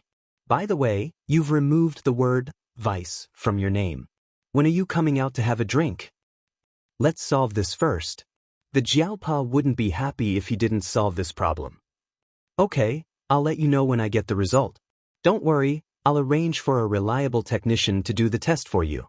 Since it was something that Yuanzi, the big boss, had specially ordered, it progressed quickly. There was no need to queue up, and the person in charge of the test was also an experienced veteran. 2 days later, the Jiaopa received the test results. Comparing the genetic data of Zheng Tan in the database, the Jiaopa called Zheng Tan to his room for questioning after he got home at night. After dinner, Zheng Tan was about to go to the villa to see the kitten. This afternoon, he went to the old residential area and found that all the people there had moved away. The leopard cat was also gone. Thinking of the skinny kitten, he decided to go there for a walk. He didn't expect to be stopped by the Jiaopa black charcoal. Give the kitten you picked up to Feng Baijin and the others to raise, the Jiaopa said. That's good. I also think it's a good idea to let them raise it. Zheng Tan thought to himself. Seeing that Zheng Tan didn't care and even seemed to be relieved, the Jiaopa picked up his phone and was about to call Feng Baijin. After thinking about it, he didn't know if Feng Baijin had classes, so he directly called the villa's phone. The person who answered the phone was Aunt Li. Hearing that the Jiaopa said that the kitten would be raised by them, Aunt Li was very happy and even asked Zheng Tan to go over to play more often. While the Jiaopa was on the phone, Zheng Tan jumped on the desk and wanted to see if the Jiaopa was browsing the pet forum on the internet. However, he found a document next to the mouse. On it, There were some pictures that Zheng Tan couldn't understand. However, although he couldn't understand the pictures, Zheng Tan could understand the words at the bottom. After reading through the content, Zheng Tan felt that her grievances had been cleared, but at the same time, she felt a sense of helplessness. Chapter 260. Because of the kitten, Feng Baijin and the other two became more familiar with the Jiaopa. They no longer had the formal communication between the landlord and the tenant. The name of the kitten was given by Feng Baijin, because the kitten always liked to put the tiger toy in its nest. Without the tiger toy, it kept calling, so Feng Baijin directly named it Huzi. Some people had nicknames like Huzi. In the Jiaopa's hometown, many people had nicknames like Huzi, but some pets were also called Huzi, especially pet dogs. Aunt Li and the uncle were quite satisfied with the name. The kitten was strong, so it might be small now, but it would be small in the future. When Zheng Tan went to check on the kitten, the two uncle and aunt were standing next to the kitten, watching it play. When the people at the pet hospital checked on Huzi, they told me that the kitten would definitely grow up to be tall and strong. Aunt Li said happily. They were just comforting you. It's just a kitten, and they don't even know what its parents look like. Who knows what it will be like in the future? The uncle sneered. However, Zheng Tan noticed that the uncle looked at the kitten with a smile when he spoke. Obviously, he liked the kitten, although the uncle always said that he preferred dogs. The kitten's condition was obviously much better these days. It fluttered its fur and was very energetic. Zheng Tan watched it for a while and then left. When the kitten grew up, it would probably be restless. Thinking about the leopard cat, he knew that its genes were good. Moreover, Zheng Tan suspected that the leopard cat was conceived in the cat fighting field. If it inherited a fierce and aggressive temperament, when it grew up, would this place still be peaceful? A 3-month-old cat was equivalent to a human's 5 or 6 years old. A 1-year-old cat was equivalent to a human's 13 to 15 years old, and a 2-year-old cat was equivalent to a human's 24 years old. Generally speaking, a cat's puberty was between 1 and 2 years old. It seemed that it would only take a year for the kitten to grow up. Taking the peanut candy as a reference, when the kitten grew up, it would go out and fight in its territory. Who knew what would happen when the two met in the future? Just thinking about it gave him a headache. After leaving the villa, Zheng Tan didn't leave the place immediately. Instead, he walked to the lakeside and walked along the road. A fish leaped out of the lake and fell back into the water with a splash. Zheng Tan was admiring the scenery by the lake when he suddenly heard a few cat meows from the greenery by the roadside. It was the sound of a fight. Zheng Tan stared in that direction for a while. Soon, 2 cats ran out of the greenery one after another. The cat in front was slightly stronger, and the one behind. Zheng Tan recognized it. Wasn't this the 3-legged tortoiseshell cat that Air Mao's great-aunt raised? Zheng Tan had heard from Air Mao that his great-aunt lived in a house near the lake, but Zheng Tan didn't know which lake it was. When he first came here, he wondered if the old lady lived here, but he didn't look carefully. Now, it seemed that the old lady really lived here. The old lady's 3-legged tortoiseshell cat had lost one of its legs, but Zheng Tan knew that this cat was very strong. It could even catch big and fat rats. Now, it proved that this cat could not only catch rats, but also fight well. Didn't you see that it was chasing the strong cat in front of it? The tortoiseshell cat seemed to recognize Zheng Tan as well. It glanced in Zheng Tan's direction and did not do anything else. After the cat that had been chasing it ran away, the tortoiseshell cat no longer chased after it. It also ignored Zheng Tan and turned to walk in the other direction. Zheng Tan followed it. The tortoiseshell cat should be going back. He also followed it to see where Air Mao's great-aunt lived. After he figured out where she lived, he would take a detour. The tortoiseshell cat walked slowly. When it walked, it was obvious that it was different from other cats. However, when it ran, Zheng Tan didn't dare to underestimate it. The place where Air Mao's great-aunt lived was slightly further away from where Feng Baijin lived. It was also a 2-story villa. It was slightly smaller than Feng Baijin's, but the yard was bigger. Zheng Tan watched as the cat climbed over the fence and entered. She stuck her head out and looked into the yard. There was a wheelchair in the yard. The old lady was in the wheelchair. "Hey, little black charcoal, what a rare guest." The old lady in the wheelchair squinted and said. She seemed to be very happy about Zheng Tan's arrival. Zheng Tan didn't expect to be discovered by the old lady. He really didn't intend to go in and say hello. He just wanted to make sure that the old lady didn't live here. He didn't expect the old lady to be so observant. After the tortoiseshell cat went in, it jumped into the old lady's arms and found a comfortable position to lie down and close its eyes. It seemed to be indifferent to everything around it. Seeing that Zheng Tan didn't go in, the person in the wheelchair waved to Zheng Tan. "Little black charcoal, come. Let's talk." Zheng Tan hesitated. He always felt that the old lady was weird. He couldn't figure out what she was thinking. However, even if it was for the sake of the Jiao Pa and Air Mao, the old lady wouldn't do anything to him. Besides, she was in a wheelchair. After climbing over the fence, Zheng Tan stopped 3 meters away from the wheelchair and looked at the old lady in the wheelchair. Looking at the old lady's smiling face full of wrinkles, Zheng Tan felt uncomfortable. "Little black charcoal, how have you been recently?" Zheng Tan didn't answer. He couldn't answer. He just looked at the old lady and waited for her to continue. "As a cat, is it very hard?" The old lady still had that smiling face of hers as she looked at Zheng Tan. As for Zheng Tan, he felt a chill run down his spine. What had this old hag seen? When Zheng Tan's body tensed up, the old lady in the wheelchair slowly moved her gaze away and said calmly, "Have you heard of a story? There was an old Zen master who was taking a walk in the temple at night. He saw a chair by the wall and knew that someone must have broken the temple rules and jumped over the wall. However, he didn't say anything. Instead, he walked to the wall, moved the chair, and squatted down where the chair was originally placed.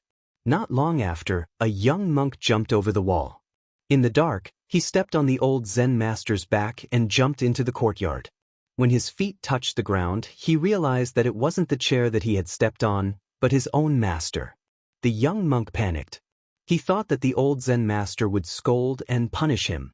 However, to his surprise, the old Zen master didn't scold or punish him.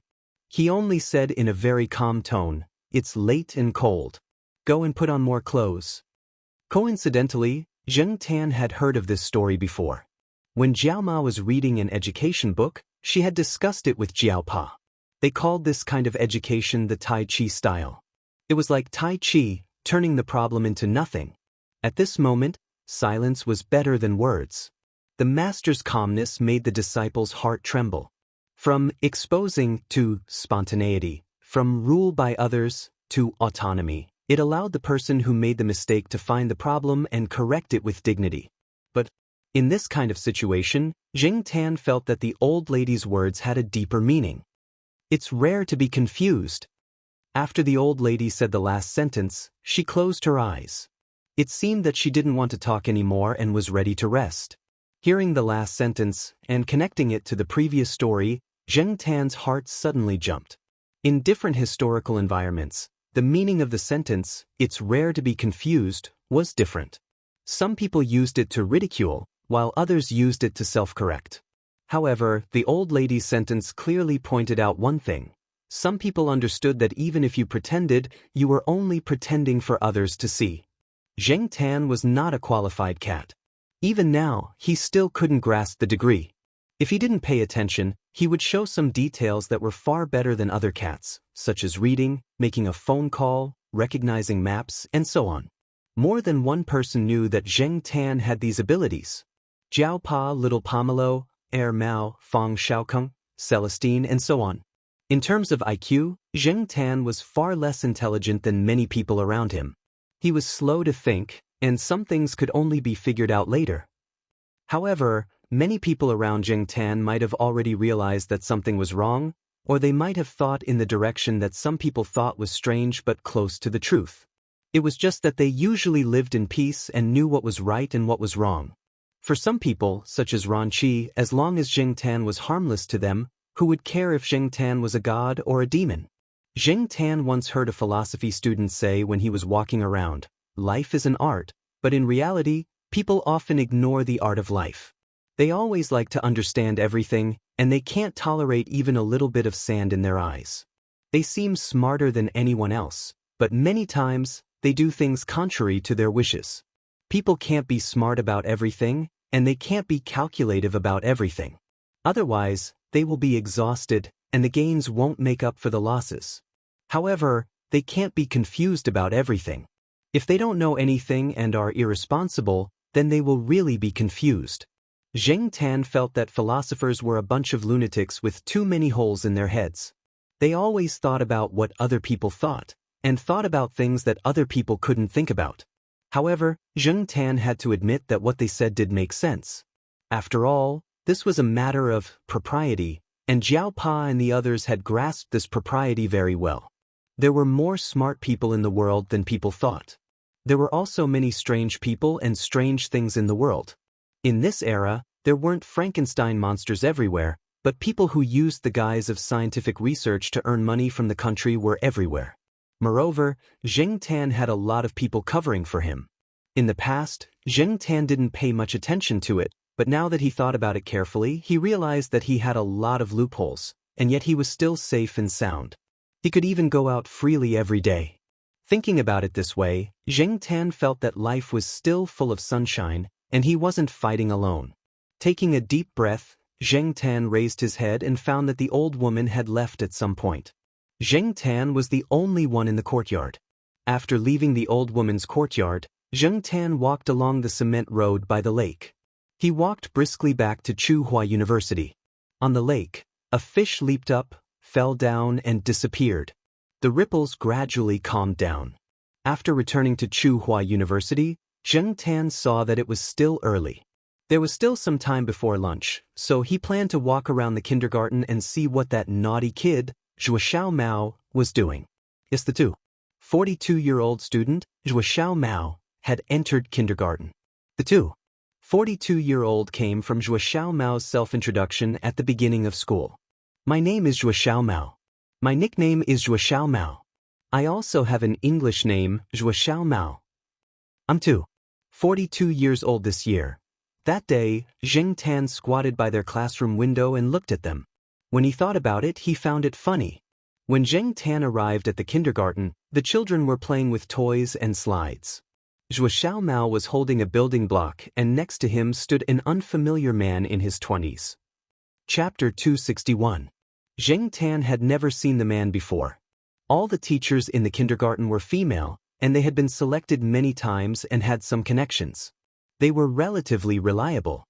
Zheng Tan knew both of the teachers in Zhuo class. There was no such man. Tsinghua University's kindergarten was very strict. Strangers were not allowed to enter.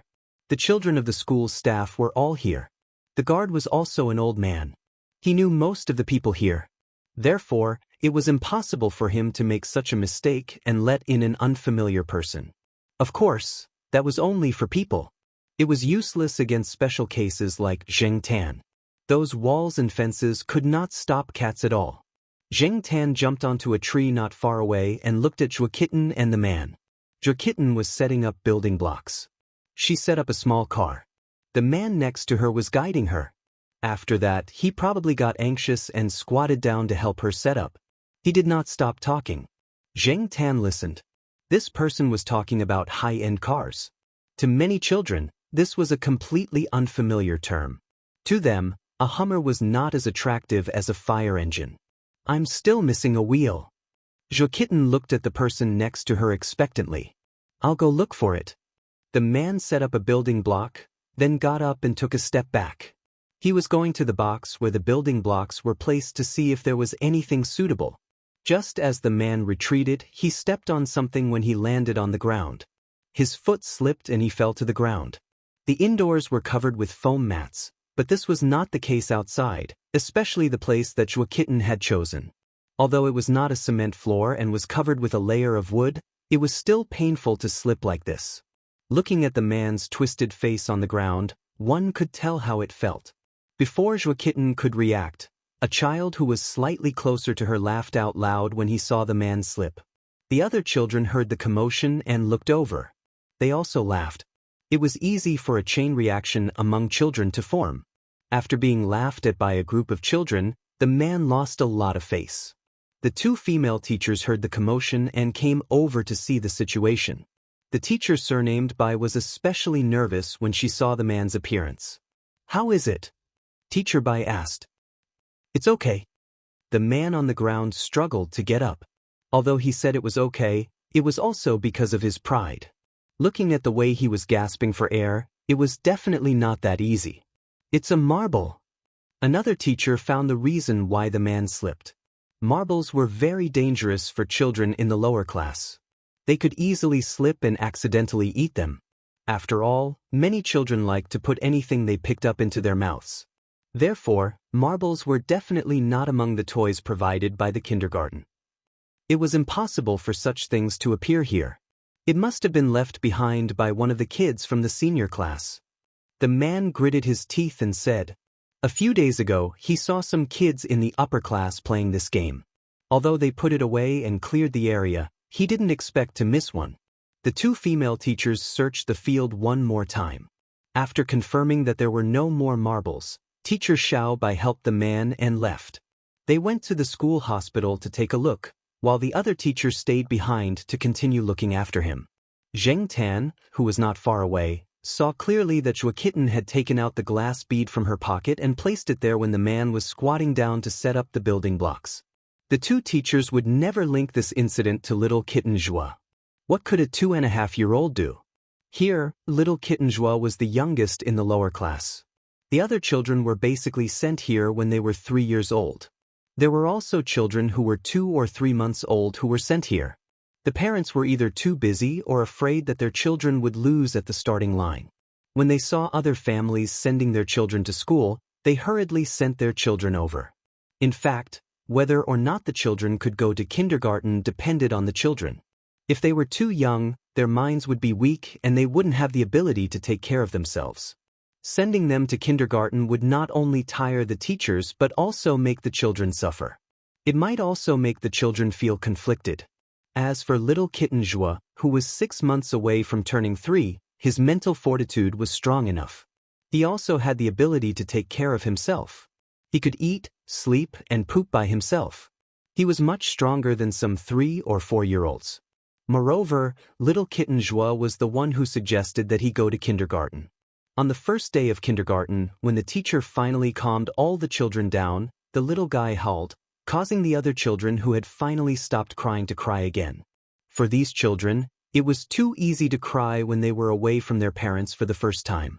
As for the initiator, little kitten Zhua, when everyone was crying, he ran to the table in front of him and picked a big and good apple to sit by the side and eat. He didn't know who he learned it from. This little bastard was so bad. The children quickly stopped paying attention to what had just happened and began to play on their own. They had been in the classroom for a long time before. It was rare for them to come out and play, so they didn't care about those unimportant things. This was the difference between children and older children. The latter would continue to talk about what had just happened, while the former would forget about it. To them, the toys and slides in their hands were not as attractive as the toys in their hands. Little kitten Zhua pushed the cart that he had just pieced together and prepared to continue playing. He placed the blocks on the ground into a circle, then added other blocks on top of this circle to form a cylinder. These blocks were not all square.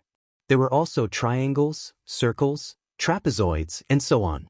This child was able to use these blocks of different shapes to make this cylinder very high and stable.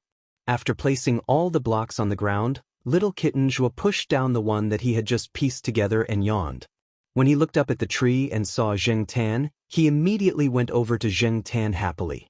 Zheng Tan came down from the tree and stopped at a corner by the side, waiting for little kitten Zhua to come over. Little kitten Zhua was usually not very honest. He was also very obedient and had strong self-care skills. After handling his own matters, he would help other children. Because of this, little kitten Zhua gave the teacher and other students a very good and positive impression. Only when he was with Zheng Tan would he talk a little more, and that would also reveal the little guy's thoughts that were different from his appearance. Brother hey, I just punished a bad guy. Little kitten Zhua said, looking as if he was asking for praise. Bad guy? That guy? To be honest, that guy gave a good first impression. First of all, his appearance was too deceiving. He was good-looking, which would give him a lot of points. With a little self-expression, no one would think that there was something wrong with him. Zheng Tan believed in little kitten Zhua. I saw him steal little Li's teddy bear. He even lied and said that he didn't see it. Little Kitten Zhuo whispered the secret that she had discovered to Zheng Tan. The little Li that little Kitten Zhuo was talking about was another child in the lower class. Zheng Tan did hear that a child here had lost something 2 days ago. It was a crystal pendant in the shape of a teddy bear. It was about 1,000 yuan. It was a gift from that child's relative. That child often took it out to show off. Unexpectedly, after he fell outside, he came back and found that the pendant was gone. When he ran to the place where he fell, he couldn't find the pendant. That parent even suspected the kindergarten teacher, but there were many children here with good conditions.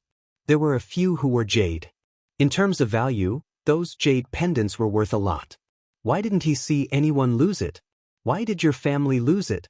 They couldn't find anything and were worried that it would affect the other children. In the end, they could only leave it as it was.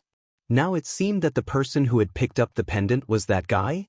After listening to little Kitten Zhuo's whisper, Zheng Tan found out that little Kitten Zhuo couldn't sleep that afternoon. She took the periscope that she had made out of children's toothpaste and 2 small lenses and saw it. The children in the kindergarten all slept here at noon. They didn't go home.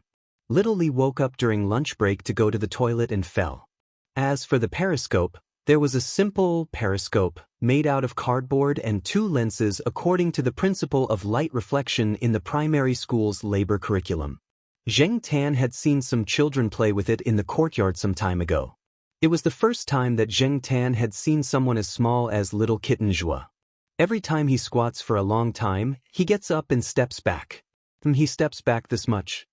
Little Kitten Zhuo gestured with her hands.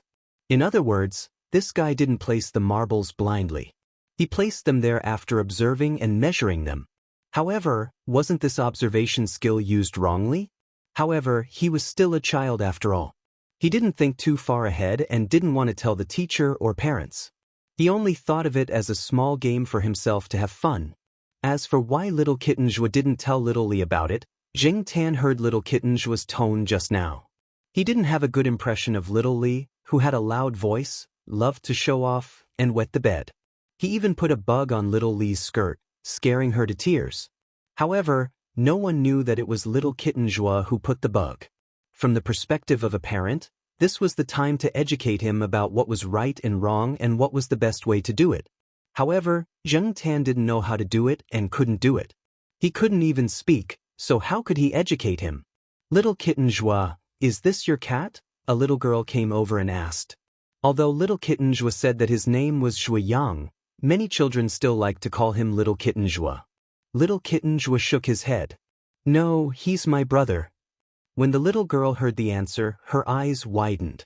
She said in disbelief, no wonder you're called little Kitten Zhuo.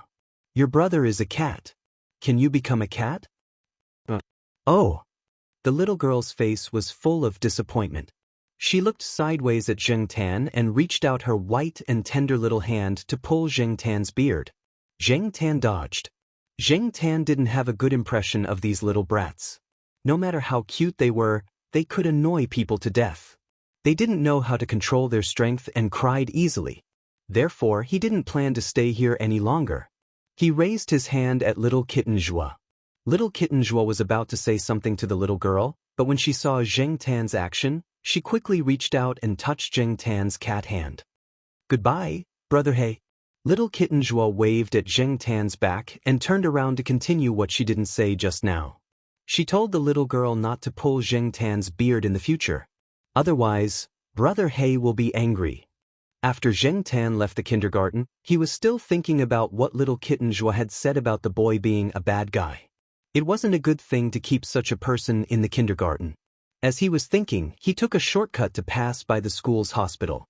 Zheng Tan saw the boy and girl coming out of the school's hospital. The girl was the kindergarten teacher with the surname Bai, and the boy was the bad guy that little Kitten Zhuo had mentioned. Now, the boy was walking uneasily. He probably had a bad fall. When they passed a fork in the road, the two separated. Teacher Bai went back to the kindergarten. Later, she had to supervise the children to eat lunch and sleep, so she couldn't leave. The man, on the other hand, took a different route.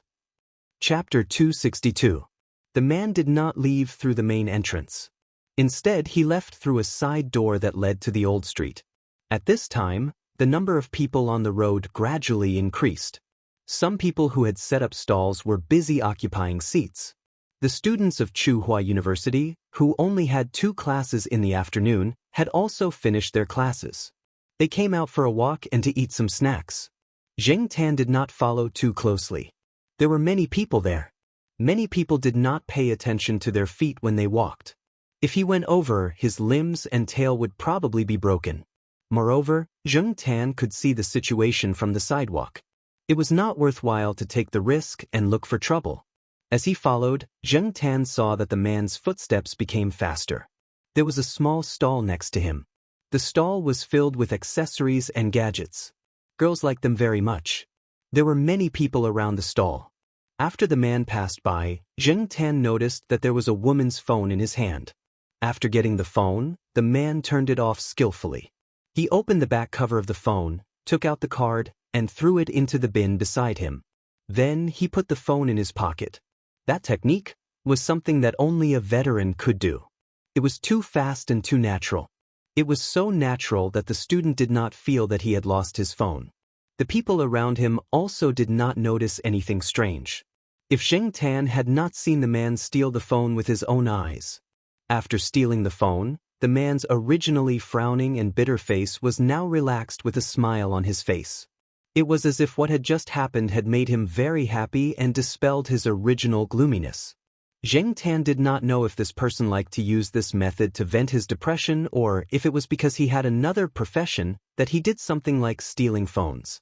No matter what, he was obviously not a good person. He was worse than what Zhuo Xiaomao had said.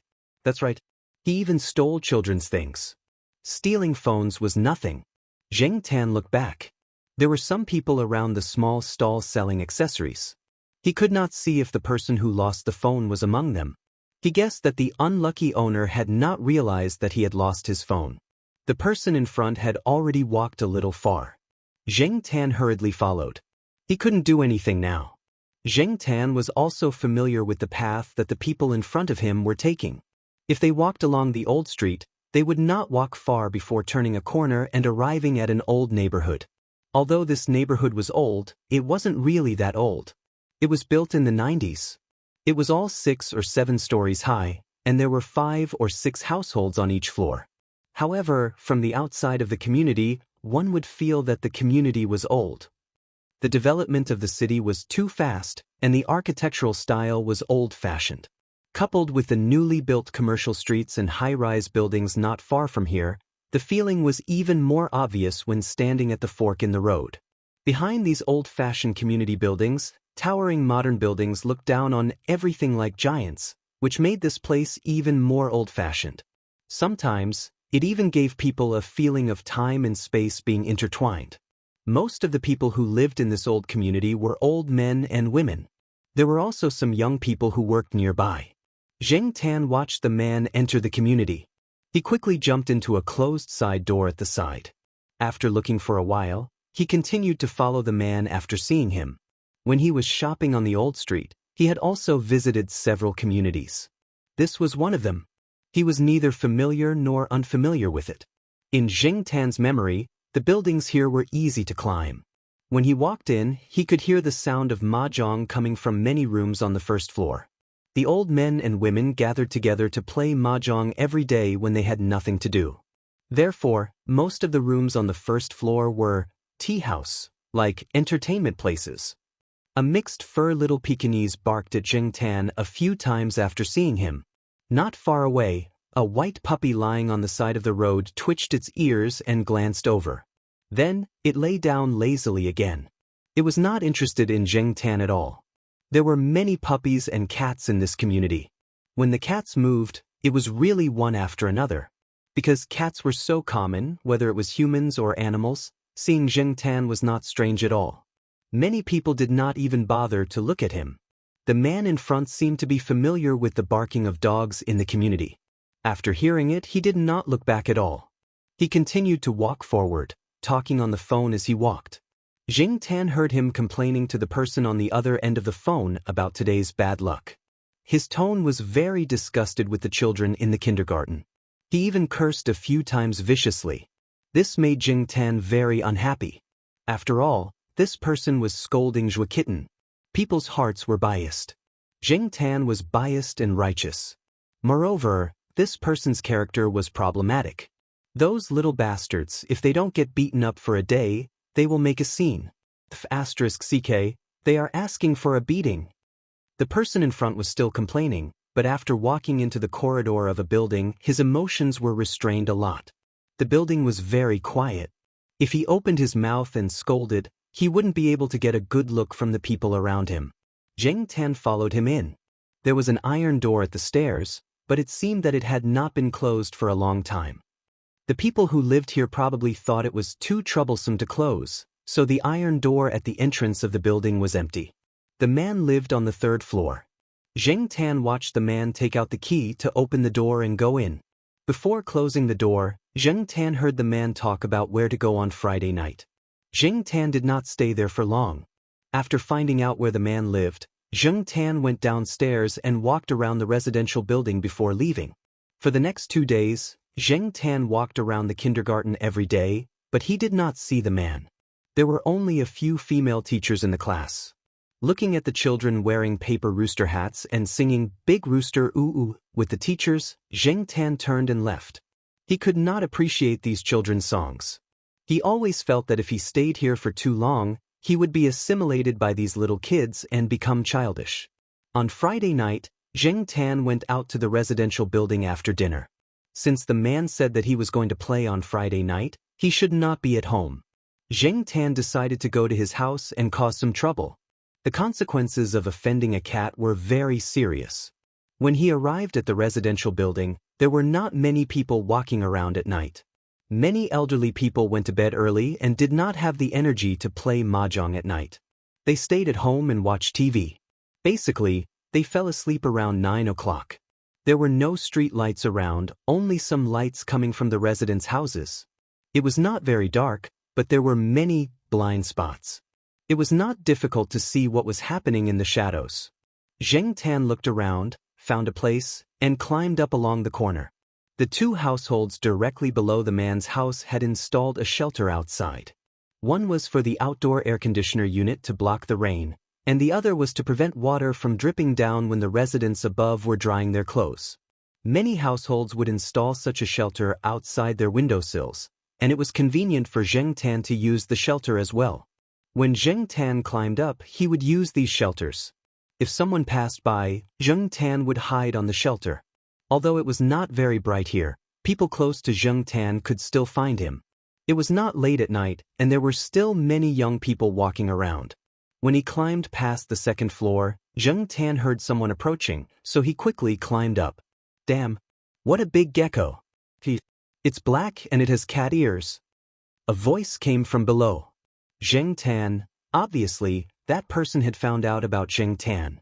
At the same time, fortunately, that person was not very sober. Nonsense, I'm not drunk. I'm sober. Ugh. Zheng Tan hid on the shelter on the 2nd floor and listened to the vomiting sound below. Fortunately, this person was drunk. Otherwise, it would be troublesome, but not too troublesome. After all, Zheng Tan was just a cat. A cat climbing a wall? It was not a supernatural event. After the drunkard vomited, he staggered away, and his phone fell into the pile of vomit. The drunkard did not realize that he had dropped his phone.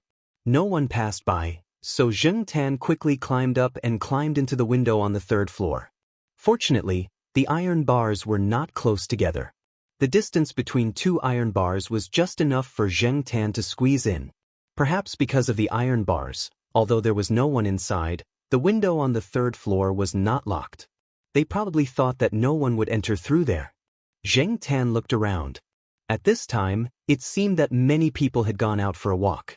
The people in the residential building opposite would not pay attention to this side. Even if they looked, they would not notice Zheng Tan. There was no light on the windowsill, and it was very dark.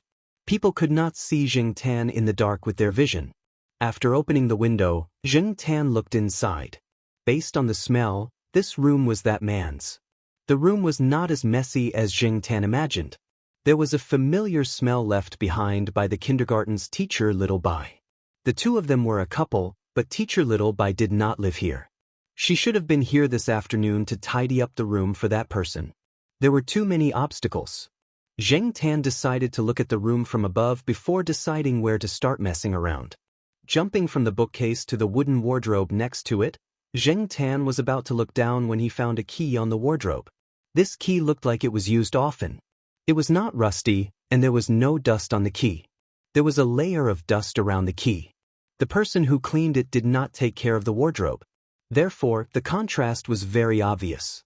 The smell left on the key proved that the man had used this key not long ago, but Teacher Littleby had not touched it. A key that was used often was placed on the high wardrobe. But there was obviously something wrong. Zheng Tan looked at the other furnishings in the room. He jumped down and tried the locked drawers and cabinets. The others could be opened directly. Only two were locked. One was the small cabinet under the bookcase, and the other was the bedside table. He looked at the keyhole. They were similar. Zheng Tan took out the key and gave it a try. The bookcase opened. The cabinet was filled with mobile phones. One of them was the stolen pink mobile phone that Zheng Tan had seen 2 days ago. Looking at the 6 mobile phones in the cabinet, there were 2 women's mobile phones, 3 men's mobile phones, and one of them was more gender neutral. It was used by both men and women. The 6 mobile phones were of different ages, and the price difference was very big. One of the mobile phones could be considered a thief's mobile phone in this era. There were also 2 mobile phones that looked more high-end. They could be sold for 2,000 to 3,000 yuan. These mobile phones should have been stolen by that person. In addition to the mobile phones in the cabinet, there was also a box with a SIM card in it. In Tsinghua University, there were many street vendors and retail agents selling SIM cards that did not require the buyer to show his or her ID card. The ones here should be similar. If these mobile phones were missing, would that man be angry when he came back? Chapter 263. Zheng Tan looked at his cat Paw and then at the phones in the cupboard. Finally, his eyes fell on a flip phone for men. The screen of the phone was considered big for this era, and the buttons were relatively big, making it easier to use. Zheng Tan put the phone aside and the pink phone aside. He opened the box with the SIM card and took out 2 SIM cards. There was no bag in the room, so Zheng Tan went to the door and listened carefully. After confirming that there was no one in the room and no one outside, he jumped up, opened the door, and went out. The house had 2 bedrooms and 1 living room. It was not big. The other room was empty, and there was some gym equipment. Zheng Tan walked around and found a clean bag. He put the flip phone, the pink phone, and the 2 SIM cards in it. He tied the bag and went back to the room to deal with the rest of the phones and SIM cards. During the process, Zheng Tan went through a few drawers, but he did not find the missing pendant that Chua Kitten had mentioned.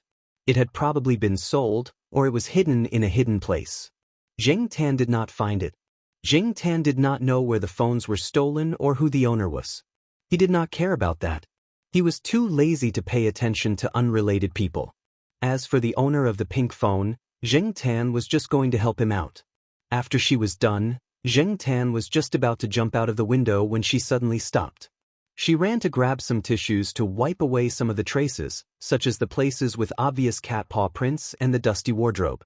Although she did not do it very carefully, as long as she could get rid of the cat's traces, everything would be fine. Zheng Tan threw the key to the cupboard into the toilet hole. The cupboard was locked again by Zheng Tan, leaving the man to worry about. After walking around twice to make sure that his footprints were gone, Zheng Tan went out the window with the bag with the phone and SIM card in his mouth. As for the remaining traces in the room, based on those alone, it was impossible to suspect that a cat was the culprit. It was easy to climb up, but difficult to climb down. It was not easy for Zheng Tan to climb down from the window. After moving some distance on the wall, he jumped onto the shelter outside the window on the 2nd floor. Although this residential area was relatively old, the shelter was still quite sturdy. When he landed on the awning, there was a loud bang. The sound was not loud, but the people in the house must have heard it. However, when they opened the window to look out, Zheng Tan had already jumped from the 2nd floor to the 1st floor.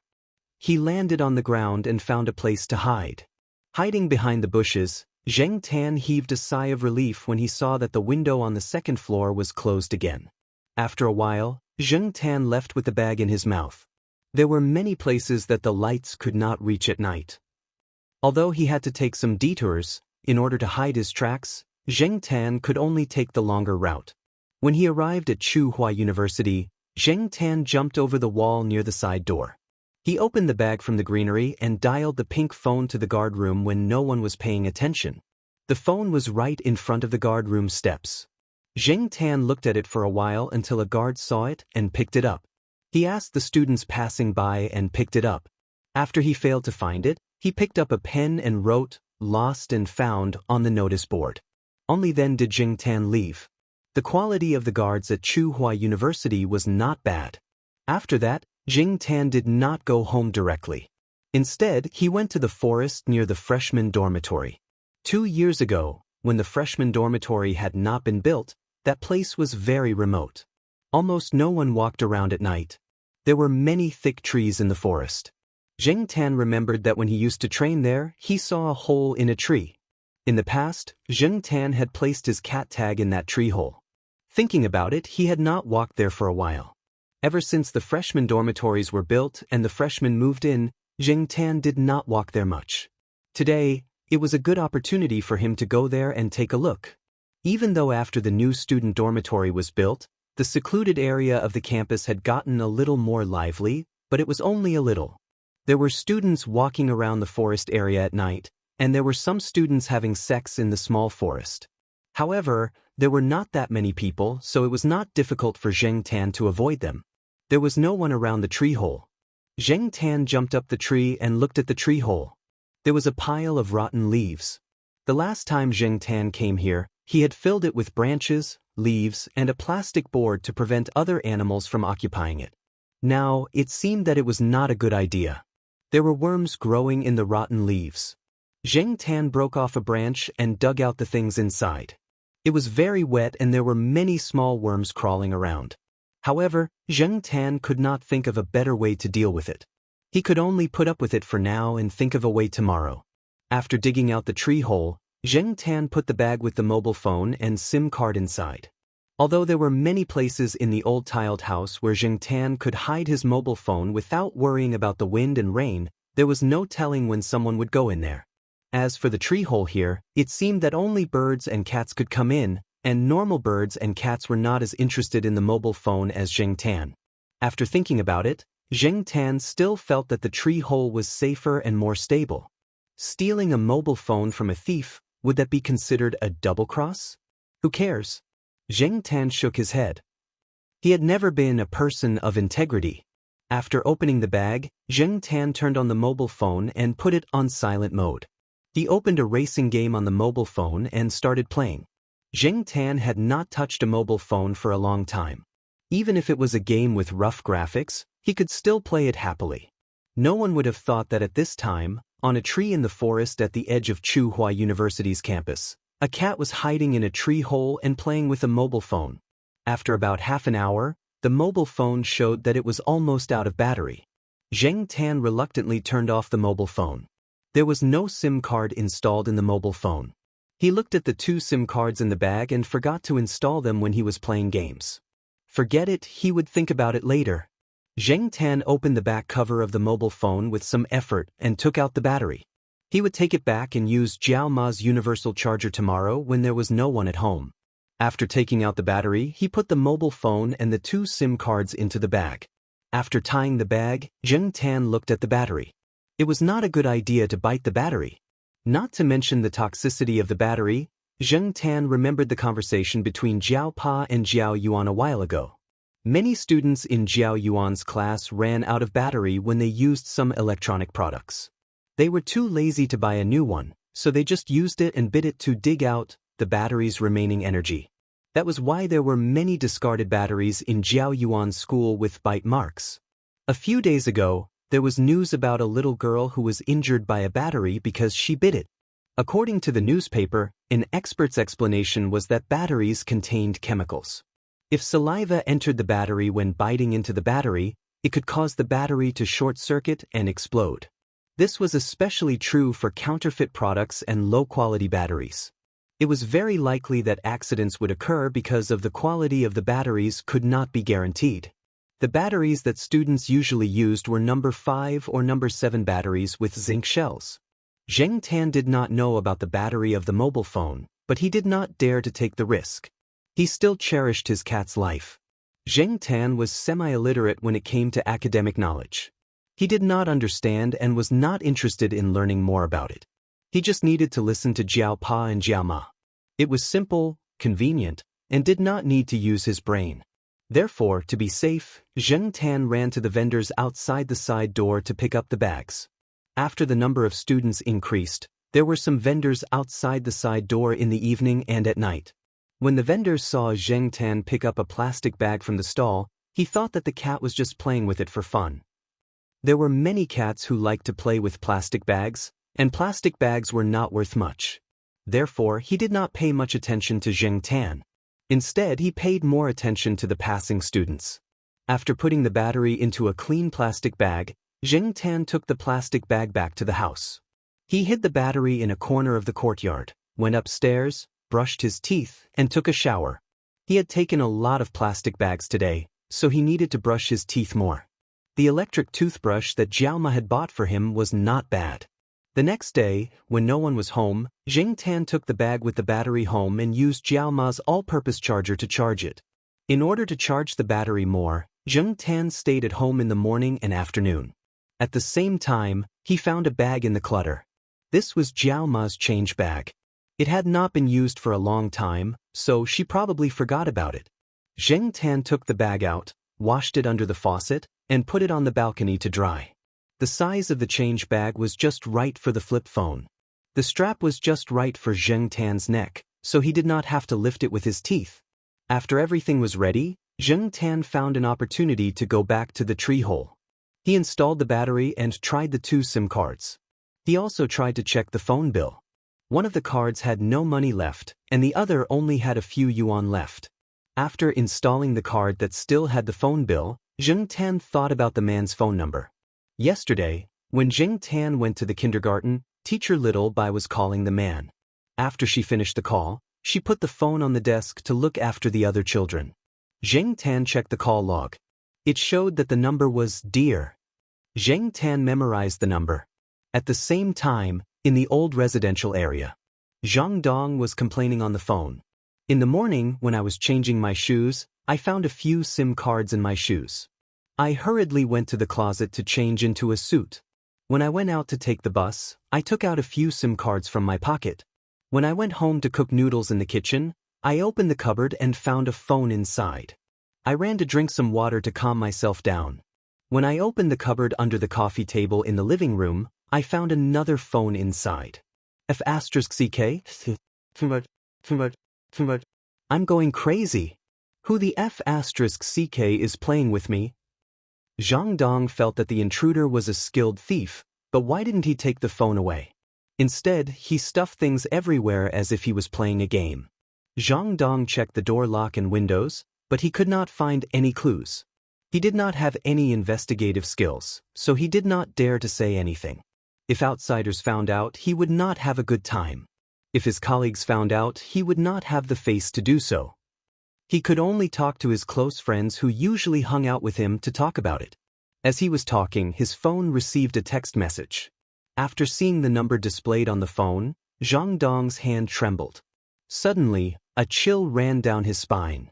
After he found out that his bedroom had been visited by a thief who was more skilled than him, he counted all the SIM cards he found in the room and marked out the ones that he could not find. At this time, the phone number displayed on the screen was one of the SIM cards that he had not found. This number was also one that he had used before. Because there were 4 6s in this number, it left a deep impression on him. Taking a deep breath, Zhang Dong opened the message that he had just received.